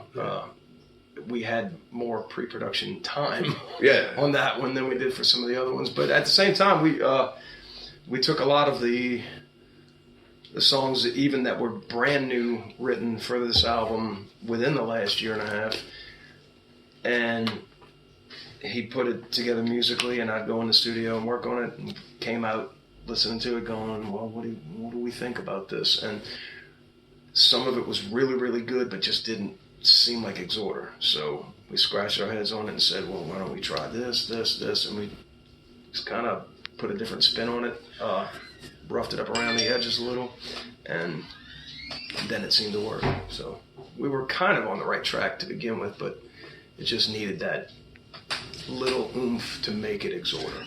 Yeah. And is that a process of you just bouncing it back? Yeah. And we bounced it to people that we trust, that love the band, people that we... I'm laughing to do exactly the same. You do the same stuff. Yeah. Sure. Totally. But you do, because it's like, you know, when it's been a big old chunk of time, you got to... Yeah. Well, we didn't want to stray too far from what we were. Yeah. You know, we didn't want to shock anyone, you know. But then again, we didn't want to do anything on purpose to fuck ourselves out of playing what we wanted to play, you know. And so, you know, it took a little time for us to find our wheels, you know, so to speak, and get back on that, you know. And now the formula is kind of, the machine's running again. Yeah. What we're learning is that no matter what you do, you're bound to make someone unhappy. So, you know, you make changes and people go, well, that's not right. But if we came out and had done a carbon copy of one of the first two albums, people would have been like, see, they haven't grown, you know? Yeah. So, I mean, at that point, we're just like, let's please ourselves first, throw it out there and see what happens. Yeah, which again is all you can do. You know, I mean, because if you write stuff for other people, it's never going to be satisfying. That's right. It's never going to give you like that buzz. Right. You know, so it has to be for you. And also, I guess you got to, you know, you're 1 foot in. This is the new, you know, we want to do the old stuff, the songs that have been around for years and knocked into shape, and the newer stuff. It's like you kind of got one foot in the past, but you need 1 foot in the future as well. You know, I've said since I came back with my band in 2015, you know, there's no future in the past. No, you're right. You've got to be able to say, well, hey, look, yeah, this is bits of what you remember, you know, and there's something nice to hold on to there, you know, familiar, but also we're going to take you on a bit of a new journey. Well, you know, there's some bands, you know, like the consistency word, you know, because, you know, if you got something that's working, why fuck with it, you know? I mean, and I get that that's a business model. I get it. You know? Yeah, it is indeed. Yeah, made popular by AC/DC and Slayer. Yeah, exactly right. I mean, and look, it worked like a motherfucker, right? I mean, I can't. I'm not saying nothing against it, but I don't think that's for me and him or anybody in this band. I don't think anybody in this thing would want to just keep doing the same thing over and over and over again, you know? Yeah, but that's what's exciting as well, and seeing, you know, where it goes. Yeah. That, you know, the next album comes around. Yeah, that's right. Let's like start talking about the next album. Well, like you said, we write the songs for us. Yeah. We play the shows for the people, you know? Yeah. So, and it's your first time in the UK. Got to mention it. Yeah, well, actually, it's the second time. Well, I was there as well, so... For Bloodstock, you know. That's it for this band. I mean, I've been here with a few different bands, but as this entity, this is our second UK show ever. First London. I consider myself having the unique honour of being at both. Bloodstock was awesome, man. I know, right? You know, I made it rain with the voodoo. It pulled all the people into the tent. Oh, it could have been luckier. The best thing that could have happened. Honestly, I remember during your set, no disrespect, but during your set, I was filming some people walking past because the rain was so bad and everyone was just leaving, and it just looked like one of those scenes from like Saving Private Ryan or something like that. You know, just people just like trudging through the mud, you know, and like, you know, trying to get anywhere for cover. But yeah, that was brilliant. Now, one thing I remember from that show is somebody in your band is a Liverpool fan. A Liverpool FC. That's my man over there. Ah, Mr. right. Montezeri. Okay. Yes. Right. He loves it, man. Well, that's not what you expect to see on stage. No. Especially if, you know, you're not a Liverpool fan. But so you've got London now. Where are the next days? My apologies. Manchester. Yeah. And then Glasgow. And then Dublin. So we're on a very short run. It's only 6 shows. We did 2 in Germany, and that's a big territory to only be doing 2 shows in. Yeah. Yeah. Okay, sorry. Yeah. So which were those two? We did a return show to Essen because we did Turok Open Air last year. So we did the club this year, and that was a great show. The place was packed. It's Friday night. Well, Essen as well. I mean, that's like fantastic. That's one of the foundation cities. People are in Europe, isn't it? Yes, they're incredible. And we did Way of Darkness Festival in Lichtenfels, which is in Bavaria, and it's a pretty big festival. I was not expecting it to be as large as it was, but it was a nice turnout and another good show with a very, very hungry German crowd. You know? They love metal. Yes, yeah. I mean, and this is really stuff that you didn't get to do, you know, before last time. Yeah. We're there's a lot of places we've not seen ever. I mean, even me, I've still remained fairly active over the years on and off, and there's still a lot of countries I've just never been to. So, and you know, countries I've been to where I haven't done a whole lot of shows. So yeah, we're making up for a lot of lost time right now. Yeah, what's happening right now is probably what should have happened in like 93, 94, you know. Yeah, but you know, sometimes life gets in the way, doesn't it? Well, Absolutely. yeah, we don't like being fucked over, so you know. Oh, I'm a big fan.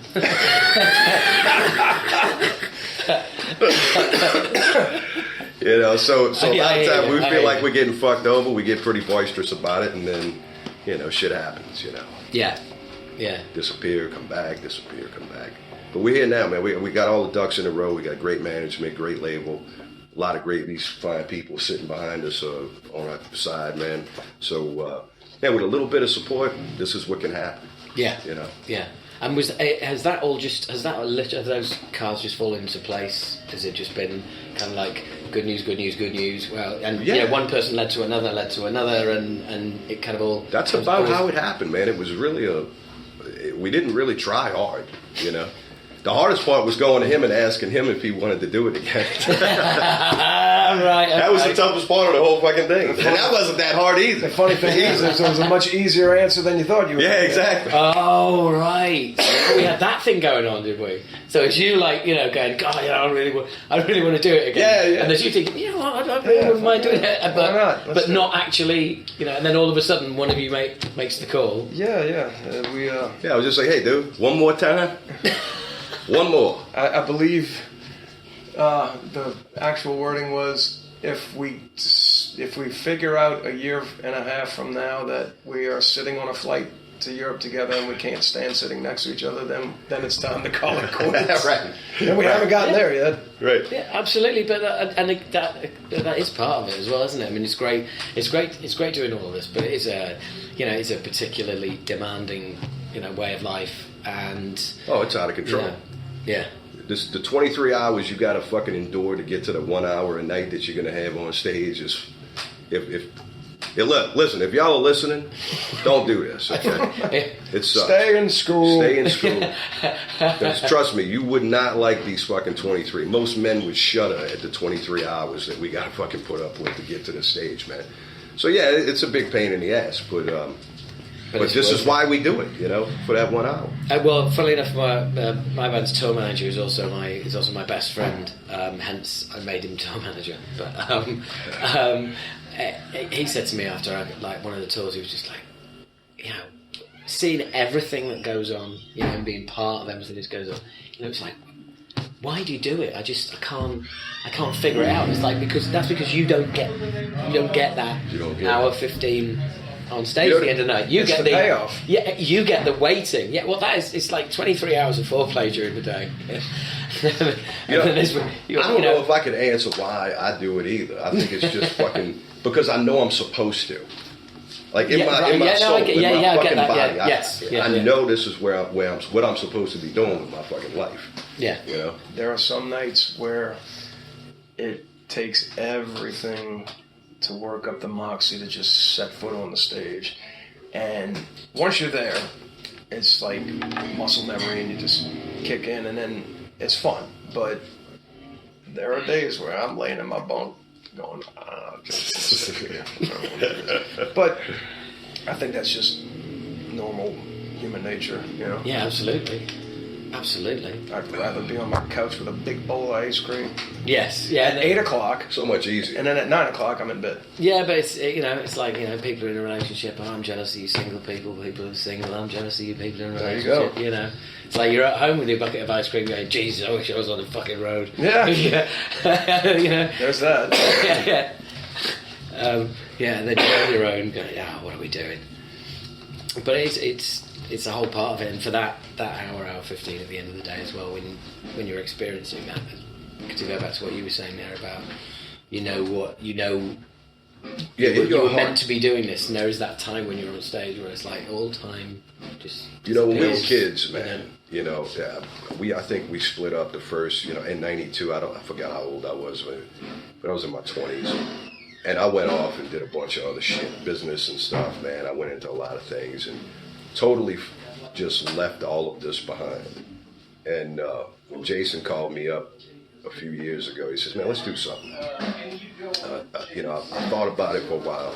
I was like, you know what, man? If my fucking life ended, because I'm fucking getting old, you know what I mean? If my life ends in 10 years or 20, you know, I want to make sure I'm doing what I wanted to do. I wanted to finish my life the way I began it. Yeah. You know? Doing what I was supposed to. A few more clothes on, maybe. Yeah, exactly. Right, yeah. A couple more pounds, a little more broken. But exactly, it's like, you know, funnily enough, I've got a lot of friends who they use age as an excuse to not do stuff. You know, whereas I'm always saying, no, it's a reason to do stuff, not an excuse to not do stuff. It's like, I'm too old for that. It's like, no. You know, you're not. You might think you are, right. But you know. Well, you know, to be honest, man, I think this shit keeps you young. To be honest, man, it feels like you know shit after a few weeks on the road, but you know, you catch your stride. You know, it's kind of like going to the gym, right? Yep. After the first couple of weeks, you're in there, you're in your stride. You don't get as sore anymore. You know. Vocally, how is it? Are you doing all your warm-ups, all your warm-downs? You know what I do? No smoking, lots of water? Have you got a light? That's the shit. Seriously, I'm a classically trained singer. I learned warm-ups, the whole deal. When I teach people, because I teach kids and adults, teach them the warm-ups because that's the protocol, that's the way you learn. I've got a funny feeling I know where this is headed. But I found that when I worried about all that kind of stuff, it would sometimes manifest into actual physical problems. And I got to a point where I was just like, if I want a beer before I play, or if I'm back on smoking, I'm just going to do what I do. And it took that, and also I did a cover band gig on Bourbon Street in New Orleans where I was singing 6 hours a night. So I learned what my threshold is and learned stamina. And I typically don't have too many problems with my voice anymore. Yeah. I mean, if I get really sick with strep throat or something, I'm going to have problems. And then when you're not able to rest, that causes problems. But that's the biggest, that word right there, rest. A singer's best friend is sleep. Yes. Yeah. I'm not very good at that. The guitar player's best thing is weed. Weed to survive. It doesn't seem fair. It doesn't seem fair somehow, does it? Oh well, I'm jealous. I wish I'm doing the whole learning new warm-ups and all the rest of it in a moment, and but I think a lot of it as well is and the older you get, we were talking about being aware of what you can and can't do. It's literally also it's like how much you move on stage, because it's like, well, I don't want to move during this part of the song, and then I need I've got that section. There are sections where you can move more. Yeah. And if you've got a long part with a lot of rapid singing, you can't go like a spring all over the stage. You kind of need to plant your feet. Now you can do a little bit of this, back and forth, just to make it look like you're doing something. I'm learning that. Yeah. I'm learning that. Oh, yeah. That was head bobbing left to right for podcast listeners. Okay, but no, you're right. But I found it to my detriment. It is a case of just being just knowing when you can really cut loose and lose yourself, and knowing when you've actually got to be on point and. Yeah, we're a pretty active band. I mean, when you see us not moving, just know it's a difficult section of the song. True. Well, and my band's very much the same, and that's why I probably enjoyed your set of Bloodstock so much, because I always think the key to live performance is movement. Yeah, sure. It's like I said, I've done stand-up for 25 years, and a great piece of advice Chris Rock always says is, as a comedian, you just keep moving across that stage. Instead, because that way people watch you. If you're just stood in one place, let them talk to their friends, turn around, and you're back there again. Yeah. You haven't moved. Right. But if you keep moving, people have to stay engaged. Sense. Yeah. Which of course is like when you're on stage on your own doing stand-up, which is even more important. But when there's a bunch of you, I've always said about seeing Slipknot live. It's like, hey, you can go watch him for half an hour and you can go, right. Everybody should be putting on It's a like show. a riot on stage. Yes, yeah. But it's I don't know. I guess it's really like old school kind of thing to say. But I just think it's like everybody should be putting on their own show. I think the show now. You might have a band like Rush where they don't need to move because, for the love of God, like nobody can do what they're doing anyway. So there's that. But they also have visual art with light shows and stuff. So that's something to watch. But yeah, for bands that can't afford multi-$1,000 light show, then you better get off your ass and jam. Right. Well, Rush get a pass on everything because they're just fucking amazing. So, have you been to the record company offices? Here in the UK? Yeah. No, but they came to us. You're alright, don't show off. Well, we're number 10 here, They show up for number 10 now. Really? Do you know what? Do you know what's really weird? We just got our figures today, and we're number 10 in the UK rock chart. Did you take? Yeah, they took our spot. You took our spot? Did we? Oh man! Unless we went up. Yeah, we better went up because if not, I'm kicking your ass after this interview. I screenshot you right out of that shit. 1 to 10. Well, congratulations. Absolutely, man. That's a hell of a thing, man. Oh well, I was shocked at that number, man. To be honest, Yeah, big time.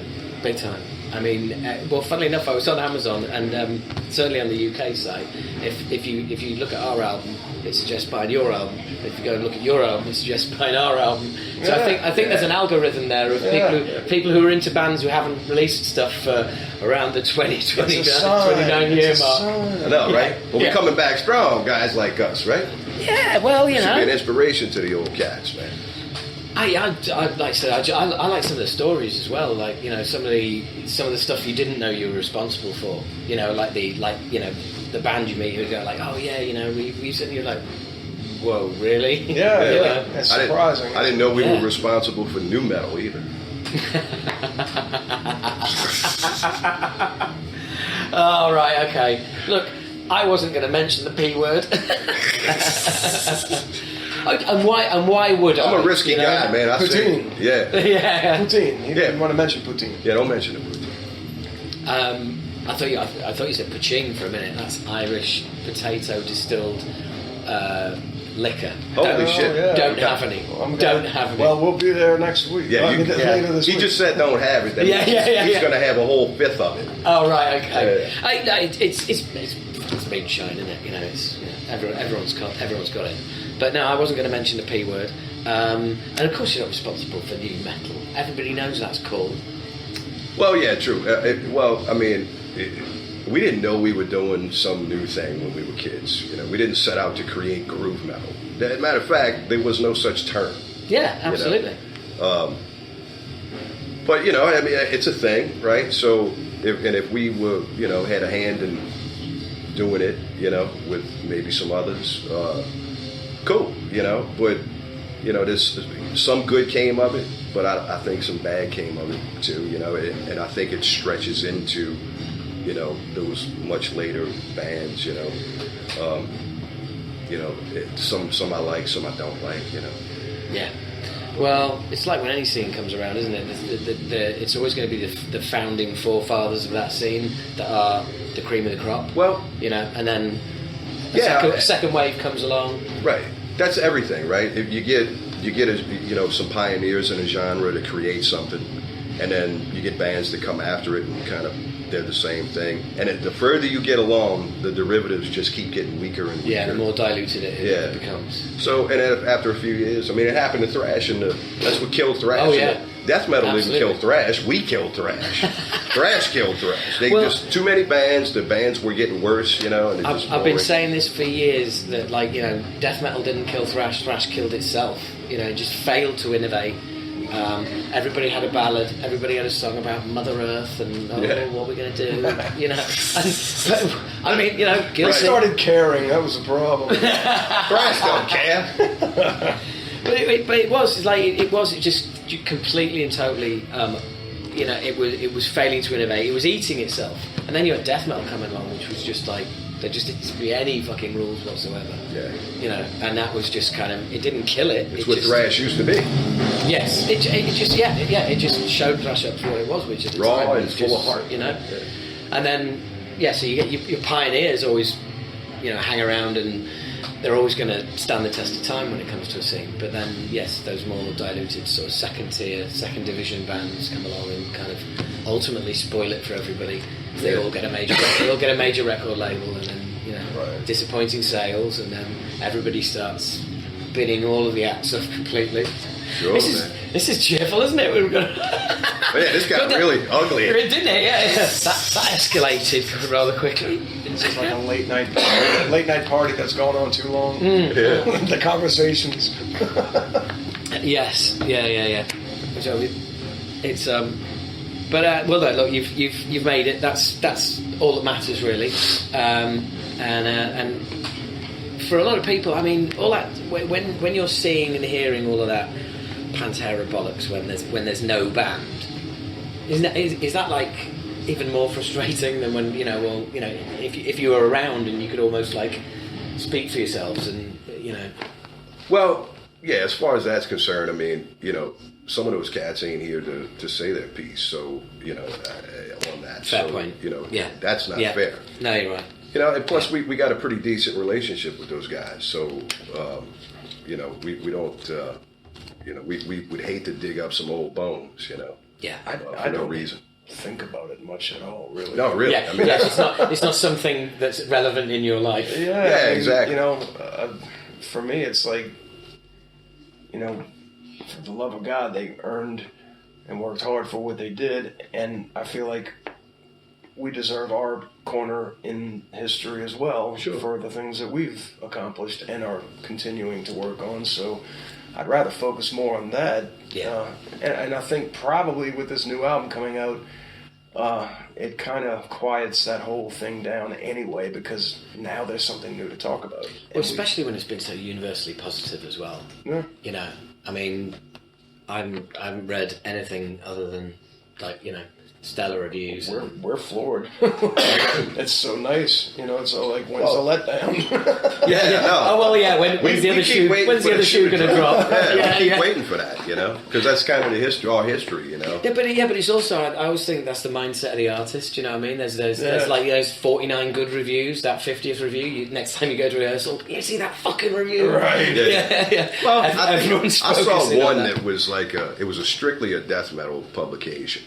Right. And of course they didn't like the album because it's not a death metal album. Yeah. And it's got one foot in the thrash genre and another foot in a lot of other things.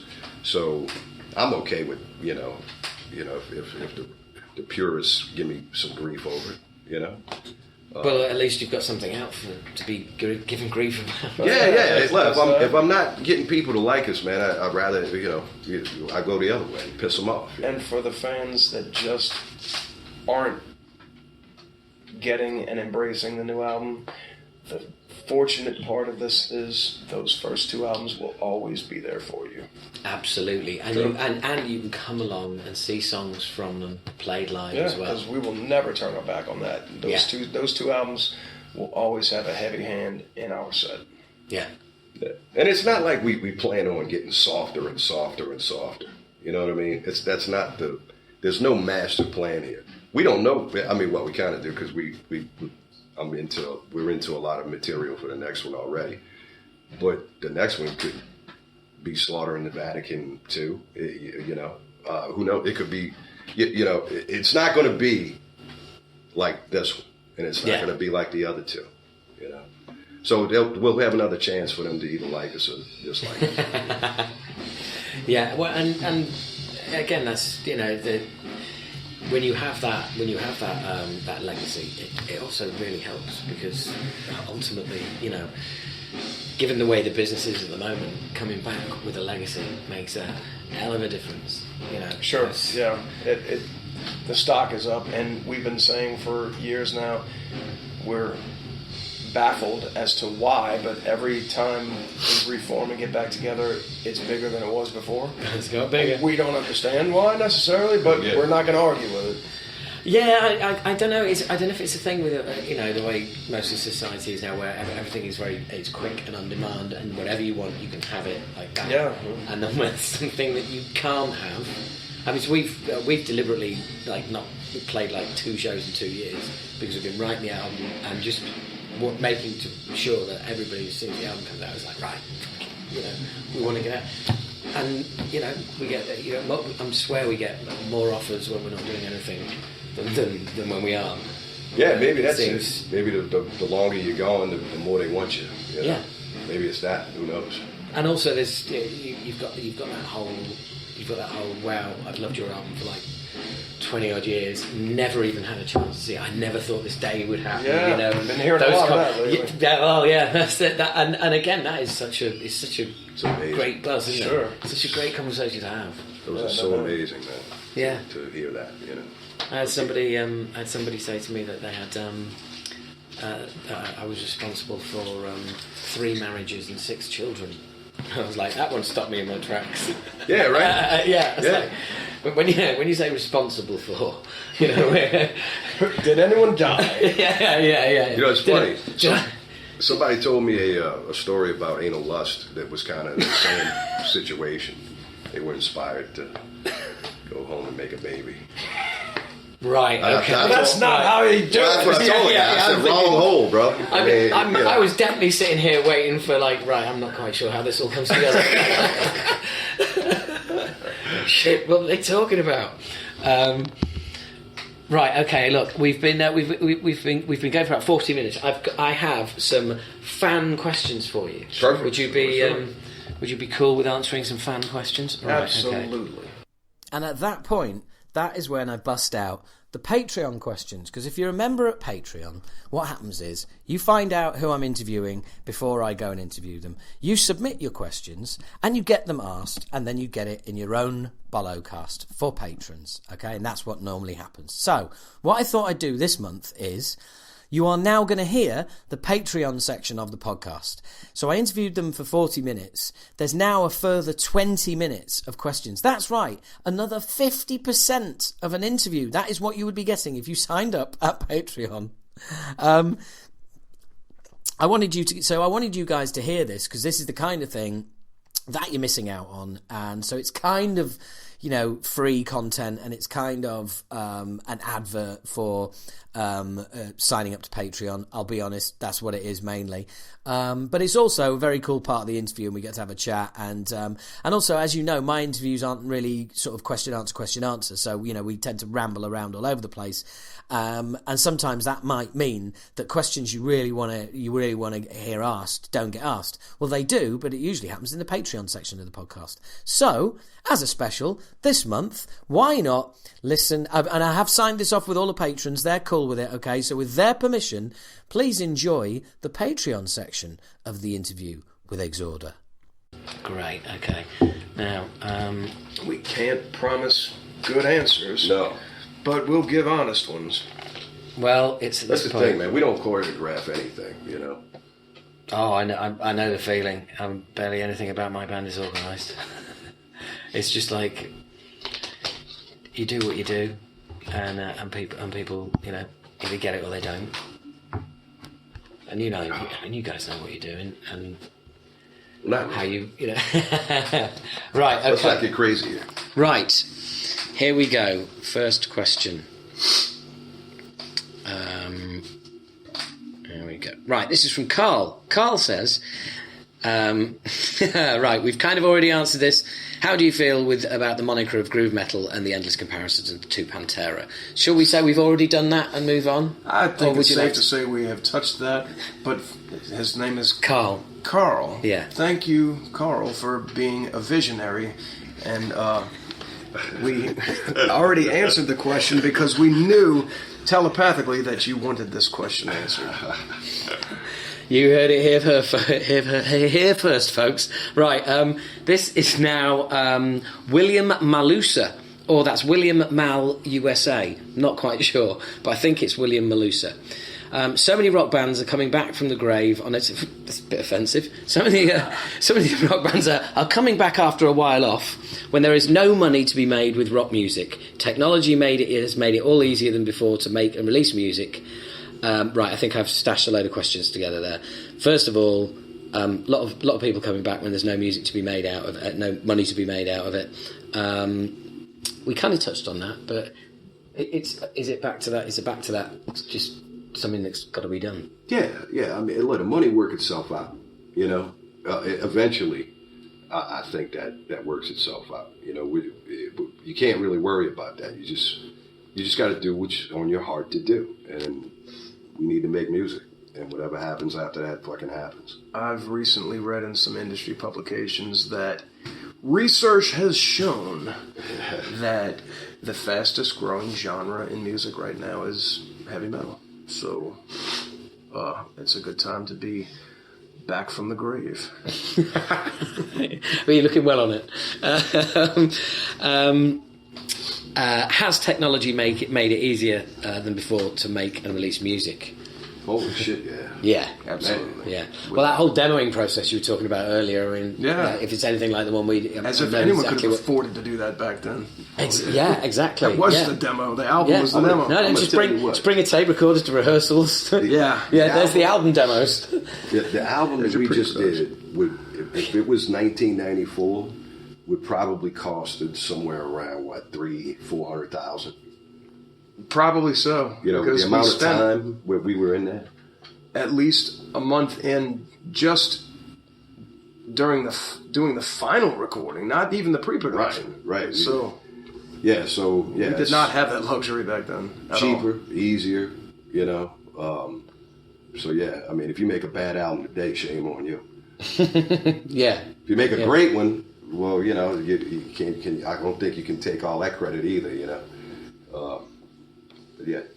Cool. Okay, I think one last question, which again we might touch on. How is touring now? It's as hard as it's always been, isn't it? It don't change. Lots of ibuprofen. Yeah. Gel or pills or both? Well, I take as needed. 800 milligrams prescription strength as my back calls for it, because my back is destroyed. But on a good day, if I'm in good shape and taking my turmeric and glucosamine chondroitin like a good boy, I tend to do a lot better. So it really just depends on how you've slept, how you stepped off of the bus. You know? Yeah. Oh, I know. Literally monitor to stage about 11 months ago. I'm still paying for it. Yeah. One step. It was like a little tweak at the time. Nah, didn't think anything of it. It's just been kicking my ass ever since. Yeah, no doubt. I mean, it's a much different ball game than it was at 18, 19 years old. But you know, I find now that I'm taking better care of myself than I did when I was younger. I could get away with a little more back then, but because I'm taking better care of myself, I'm having better performances. Yeah. I think marijuana and its various derivative products. Yes. Is what CBD, etc. Yeah, shit like that. Yeah, everything. Edibles. Yeah. Well, I've never been there. I've never. Never been there. Not had a chance to try edibles. Not certainly. You know, medical grade edibles. I would tell you what, States. they say weed ain't addictive, but I love a fucking edible. Right. I'll step over my dead mama to get to a fucking cookie. You know what I mean? I love fucking edibles. Right. Great. Good advice. Good advice. We've got another We've got another question. This is from Jacob Porch. Jacob says the new album has more of a southern sounding style to it compared to the first two albums for me. Did this develop naturally when writing, or was this done on purpose for a more modern Exhorder sound? We don't think about things too much. We're far less intelligent than that. I think we've established there's no plan. No, there's no plan whatsoever. What falls out of him gets handed to me, and what falls out of me gets sent back to him, and then we just kind of bounce it back and forth until we feel like we've got a good arrangement and quality hooks.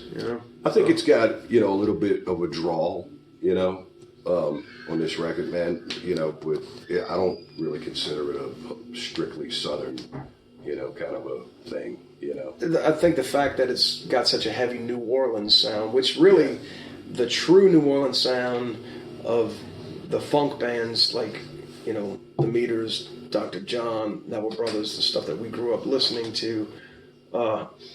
When people think Southern fried music, they're thinking like Lynyrd Skynyrd type stuff, and we don't really have a lot of that. And that's not to say that we haven't listened to it growing up. I'm sure it's got some kind of influence on us somewhere along the line, but our Southern influence is more of a New Orleans thing than a generalized Southern thing, I think. And I mean, to come by it honestly, we grew up in New Orleans. We grew up with these songs being played to us as babies. Before we even knew what we were listening to, we were listening to it. Yeah. So, I mean, we're gonna sound like that at some point. You go back to Slaughter in the Vatican, it's there too. It's just masked with a death metal production. Yeah. True. Okay, we've got another question from Jacob. Are you happy with how the album's gone down after release? Yes. How the album's done what? Gone down. How's it's gone down? How everything's gone down since release? Yeah. Absolutely. We're charting like we've never done before. That's it, right? Number 11, right? Yeah. I like this guy. Kick his ass. So we've absolutely gone into uncharted waters for this band for sure, and it's a great feeling, and it bodes well for the future. So, I think at this point, it's up to us not to screw it up. Yeah. Really, I know that feeling. Yeah, absolutely. What are the best and worst things about reforming? Worst thing. Because the good stuff's obvious, The odors that develop on a tour bus with 15 men after 5 weeks are truly unpleasant. Yeah, I think that's like a real-time learning experience, We get out there and, about 2 weeks into it, it's like, dude, is your ass hurt right now? My ass is killing me, and it's like, oh, well, I remember, when we were kids, our ass used to hurt. When you can't find your socks because they've run off. Yeah, exactly. Right, we're throwing the socks. We got smarter now. We throw the socks away. I was going to say, you've got a sock thief in the band. What's going on here? That's, it's kind of like reanimation of the dead. They just kind of gain their own personality and take off. Well, moving on from the Great Sock Rebellion, we've got... he finishes off by saying, I'm really happy you guys are back. I never thought I would see the day. So, we actually never said what's the best part. That's like the worst part. Oh, we didn't? The best part is obviously whether it's a crowd of 75 people on a Tuesday night in, Pig's Rump, Nebraska, or you're back to 3,000 people at a festival. The look on people's faces and what they have to say afterward and how much it means to them. Last year we played Download Madrid, and this young guy, he couldn't have been any more than 23 years old. We went out after the show, shaking hands and talking to people, and he came up and he started to try to speak, and he could not speak, and he just instantly started crying. So I just gave him a big old dad hug and pulled him in and said, "It's all right." What do you say? You know? He's sobbing. This is a grown man sobbing, and that's when it transcends. It's no longer about us. It's got nothing to do with me and him as a person or any of the other guys on stage. It's about what the music has done for this person in their life, and it's kind of scary. It's a very powerful, sublime feeling to know that something you helped create affected somebody this way. Yeah. And, you know, Brings you back to earth too. You know? Yeah. You walking around the festival grounds tired and shit, you know, pissed off about something that happened or yesterday or whatever. You're tired, you just want to fucking go home. Out of drink tickets. Yeah, you're out of drink tickets, you know. You got your fucking shoes are full of dust and shit, you know, you're fucking filthy. And then the guy walks up and does that, you know, and it brings you right back down to earth, and it gives you the strength to keep going. Yeah, absolutely. It's beautiful. Okay, Robbie Maguire. Where do you enjoy touring most of all? He's also said, how has the newer material been received by audiences? But obviously we've already done that one. But, Sure, yeah. Where do they enjoy touring most of all? So? Decriminalized states. Yeah, that's my favorite. I love Canada. The West Coast. Yeah, West Coast. Colorado's awesome. You ever been there? You got to go there, man. Love to. No, man. You know, we haven't really been to too many different countries. Yeah. You know, so I mean, with that, I mean, you know, like we're here in the UK. Maybe next week this will be our favorite place. I don't know. Yeah, well, I just figured it already was, but you know, it seems how we're having such a great I already time. told you, man. It's like Mecca to me. So much great shit. I mean, fucking heavy metal was invented here, man. You know, it's an honor to fucking be here. True. It's like what tastes better, a bowl of jambalaya or a plate of sashimi? It just depends on what you're wanting that day, you know, and each day is going to give you a different palate for the taste of whatever it is, and that's the good thing about touring is you get to see so many different things, so many different people and cultures, and you know, each place is going to have their strong points and their weak points as compared to other places, but I think that's the most exciting part is just seeing how different everything is and how different people are. It's really exciting. We're lucky. So many people never get to see much of anything outside of their hometown, and here we are getting paid to see the dressing rooms all over. Yes. Yeah. The graffiti. Yeah. Been all over the world and I hadn't seen jack shit. Somebody told me Led Zeppelin was in this room. Yeah? I smelled it. Not tonight. Yeah. Right, next question. All the albums have a big sound, very riff-centred, from the early days at Morrisound to having Jens Bogren master the latest album. He mastered our album as well. Yeah? Yeah. That's why you're number 11. Oh, man. That's why we're number 10.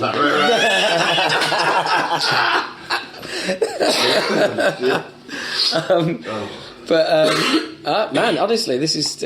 I didn't realise that. He's awesome, though, isn't he? He's fantastic. He's fucking brilliant. Exporting the stems. What? Our producer was like, he wants to do what? It's just, wow.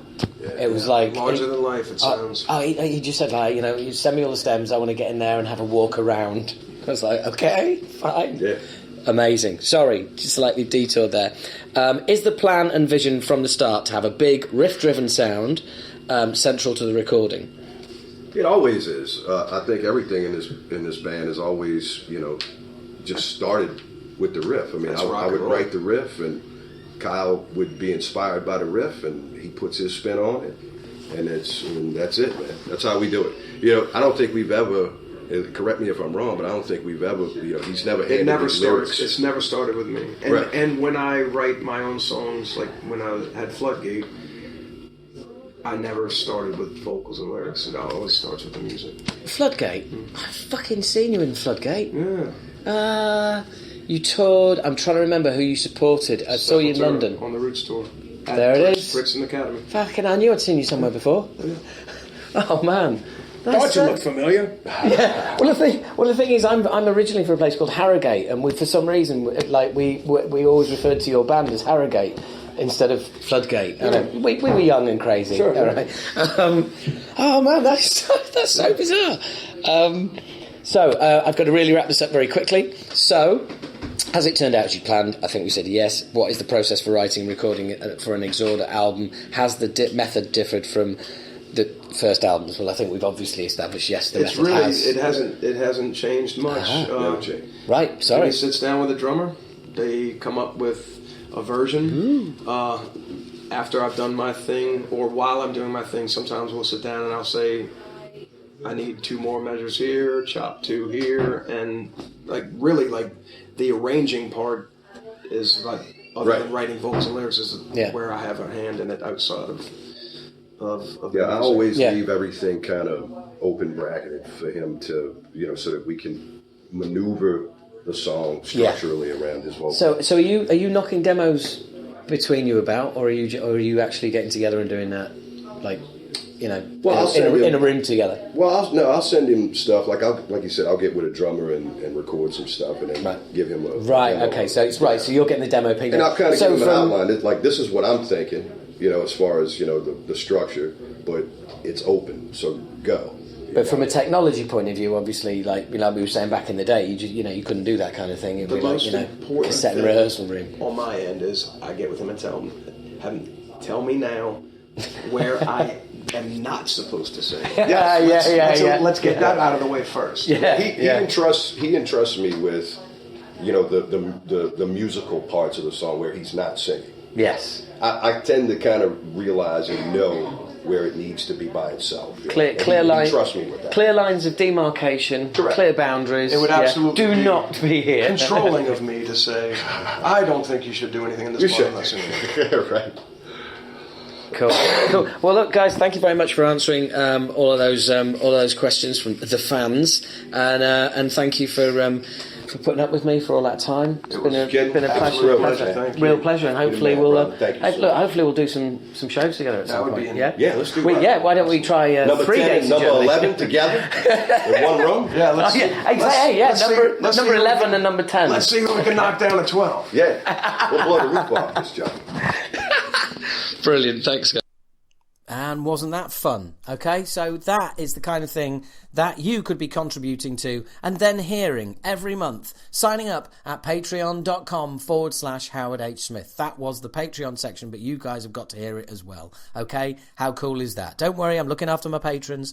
They're still getting lots of cool shit this month, so don't worry about them. I'm sure you don't care. I'm sure you're just thinking about yourself, thinking, oh, that was cool to get to hear to, listen to, but, no way I'm paying fucking $5 a month for that shit. Well, you get loads of other stuff as well. But hey, just sort of throw it in there so you guys could hear the kind of content, and I really wanted you to hear that because I just think it's a really cool section. But then again, I might be wrong. You might have heard that and gone, yeah, whatever, fuck it, I'm not bothered. And that's just life, isn't it? That's people's opinions. They're always different. You can't always tell what people are going to like and what they're not going to like. But usually, they're not going to like me.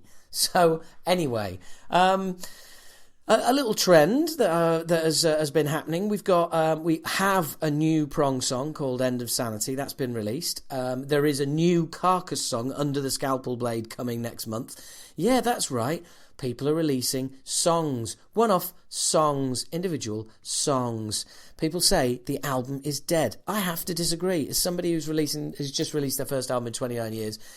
Definitely, there's a lot of people didn't know we were back. That has definitely been rammed home. That's one thing I've found out since the album came out.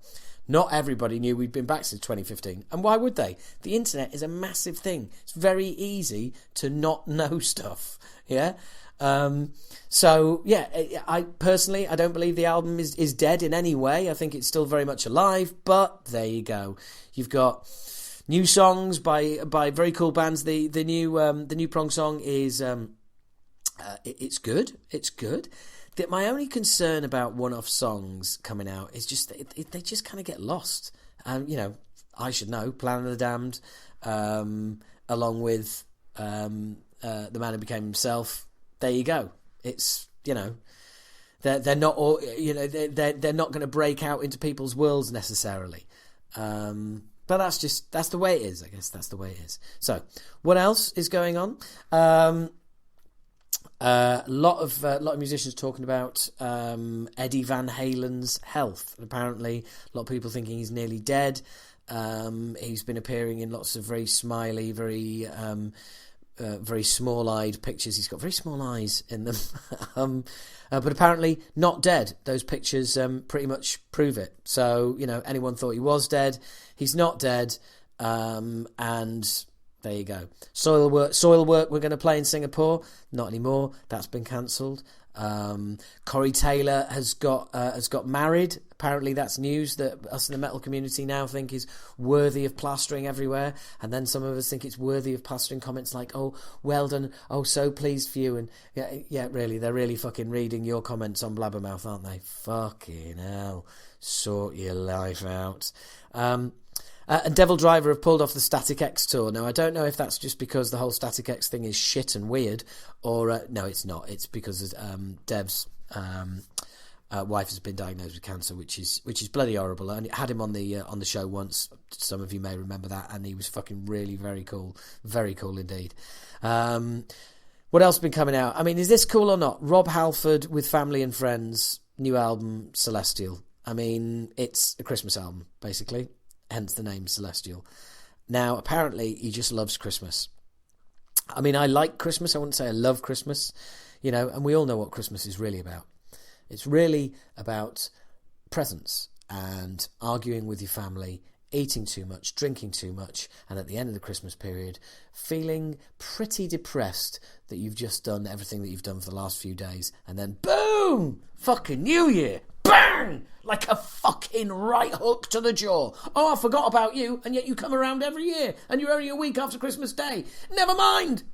Have that in your face, New Year. That's right, another fucking weekend of getting absolutely battered. And there's no not getting battered. It's New Year's Eve. That's your only job. Get battered.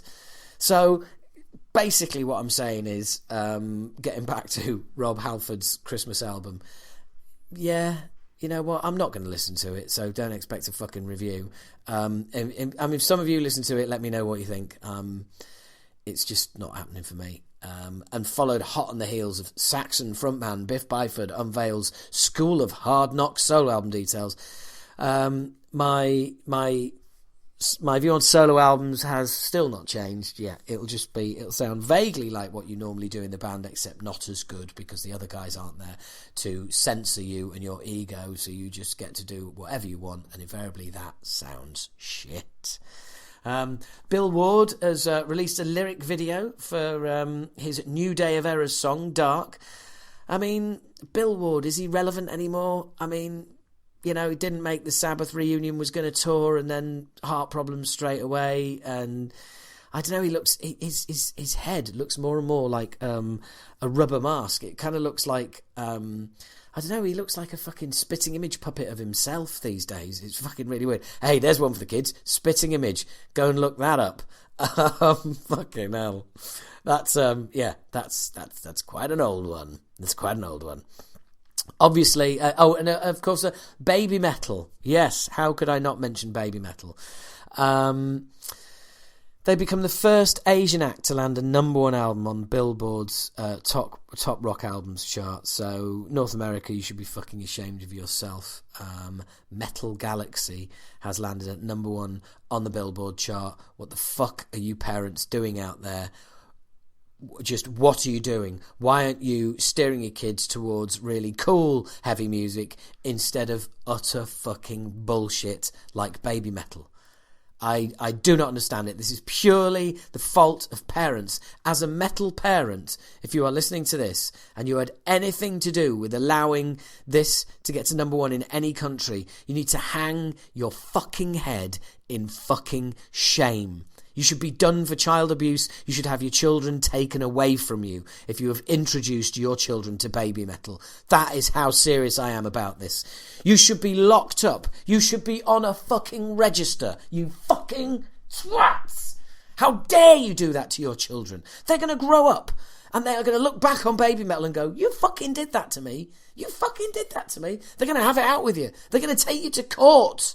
They're going to get themselves emancipated. And if you want to know what that means, it means divorcing your parents, I think. I don't know. Maybe this is a time where I actually go and I actually look up the word emancipated before I make an even bigger here we go. Even bigger idiot of myself. Emancipated, freed from slavery or bondage, not constrained or restricted by custom, tradition, superstition. That's right, your kids are going to divorce you. They're going to not be constrained or restricted by custom, tradition, superstitions, etc. They're going to be freed from your slavery and or bondage, you shit parent. Fucking hell. I mean, is this just old man ranting about some fucking Asian kids who are doing a band? No, it isn't. This is an old man ranting. I'll grant you that. I'd like to think of myself as middle-aged, but if you want to go with old, I'm not going to fight you. But, you know, seriously, this is a fucking Asian Entertainment Corporation's bitch. That's all you're becoming when you get into Baby Metal. You become an Asian Entertainment Corporation's little bitch. That's what happens. Because they put that band together. It's not even a band. Don't know why I'm calling it a band. Not a band. They put that money-making enterprise together, and you're fucking lapping it up. And if you're dripping that poison into your children's ears, you should be ashamed of yourself. There you go. Says the man who's not a parent and never will be. So, guys, it's coming to the end of the podcast. Normally, everybody goes, "Oh, it's so great that you listen." Well, fuck that. Can't be bothered. Now, it is great that you listen. I'm glad you're here. Otherwise, this would be one man ranting in his front room. It is. Essentially, that is what this is. But, you know, you guys are the front line. You are my people. You are the ones that I trust to get this podcast out there. So could you do me a favour? Can you share it as much as possible? Can you tell people that it's around? Because, frankly, I need more listeners. We need to build the fucking Talking Bollocks community. Get on Twitter. Get involved in the fun. Get on the Facebook page. Get involved in the fun. The bullshit. Whatever. Get on Patreon. Patreon.com/Howard H. Smith. And you know, experience being a patron. Seriously, there is some very, very fucking cool shit that comes on there. All of the patrons will attest to that. Become part of the party. And also, get offers from podcasts you don't even listen to. That's right, beer52.com/The Square Ball. That's beer, the number 5, the number 2.com/The Square Beer. For a free case of beer, you've only got to pay for postage, $4.95. Then you've got to cancel your subscription, which does mean ringing them up. But hey, who gives a shit? I'll do that for a case of beer for £5. Well, do that. I did that for a case of beer for £5. Yes! Get in! So, if you want more wonderful offers from podcasts you don't listen to, this is your podcast. This is the one for you. It's been great, lovely chatting to you as always. Thank you very much, guys. Thanks for tuning in. Hope you enjoyed all the extras and all the interviews and all of that other crazy stuff. Follow Talking Bollocks on Twitter, Facebook. Tell everybody, subscribe everywhere, and be nice to each other. And I'll chat to you next month. Later. Okay, that was the plan, but you know what? I did mention earlier that I was going to talk a little bit about the Acid Rain album launch show. So here it is at the end of the Bollocast. So if you don't give a fuck, you don't have to listen to this. But a couple of weeks ago, had the album launch show at the Boston Music Rooms. It was absolutely fucking fantastic. Thank you to all of you who came along, making it such a special night. We opened with the New Low, and when we got to the first chorus, and suddenly I could hear the crowd over the band singing the chorus, it just blew me away. I almost stopped singing. In fact, I think I did. I was just absolutely, completely and utterly blown away. What a strange feeling to have new Acid Rain songs being sung back at me. That's an experience that I haven't had for many, many, many years. Well, 29 to be exact. I mean, people do kind of sing along with The Plan of the Damned and The Man Who Came Himself, but the New Low is a whole new... it's a new level. It's a new low. It's a new high, actually, weirdly. But it was just It was amazing. It really was. Seeing so many people who turned out from all different parts of the country to support us, to be there at that special show, was just amazing. It really was. And people bought albums. They bought LPs. They bought CDs. They bought posters. They bought T-shirts. Thank you all for all of your support. Loads of people wanted stuff signing, which was very, very cool. And it was actually, because it was a lot of people wanted stuff signing as opposed to wanting selfies, and it's usually obviously the opposite way around now. For every one autograph I might sign, I'll probably do about 7 or 8 selfies. So for it to be switched round like that, it was really cool. The whole night was great. Shrapnel were great. We had one dickhead who kept getting up and stage diving, and it was, by the end we were just kicking him off, and even the crowd tried to drag him off and take him so far away he couldn't fucking get on the stage again because he was just a pain in the hole. But other than him, I mean, everything was so cool. But it was just a wonderful experience. It really, really was. I just can't say enough about it. It was amazing. And to have that kind of thing after all these years, first album in 29 years, and to do a show like that was amazing, and just made me look forward to the December shows we've got coming up even more. First night is in Scarborough with Diamond Head. I know, Scarborough, Diamond Head, December. Sounds strange to me. Can't wait for it. Following night, we're in Audio Glasgow. That would be December the 6th, I think. Okay, this is me just genuinely, I don't normally do this on the Bollocast, but this is me genuinely plugging my wares. So it's Thursday the 5th in Scarborough with Diamond Head. 6th is Audio in Glasgow, which will probably sell out. That's the Friday, so get your tickets. 7th is it Dublin or Belfast? Oh, that's fucking really annoying. Okay, so 7th is Dublin. There we go. 7th is Dublin. 8th is Belfast. So, anyway, kind of digress, but that's what I do. I go off on tangents. ADHD. What can I tell you? So yeah, it's just been amazing. That show was without doubt right up there in the top ever Acid Rain shows. Just fucking blew me away so much. Could not get the smile off my face for a good couple of days. And you can hear me. You can probably hear the smile on my face now just talking about it, because that's the kind of effect that it has. Anyway, that's all I've got to say on that. Thank you very much, guys. Just wanted to make sure that I did some housekeeping, made sure that I did, get that bit in there, because I did say I was going to talk about it and then I didn't. So now I have. There you go. Thank you very much. Catch you later.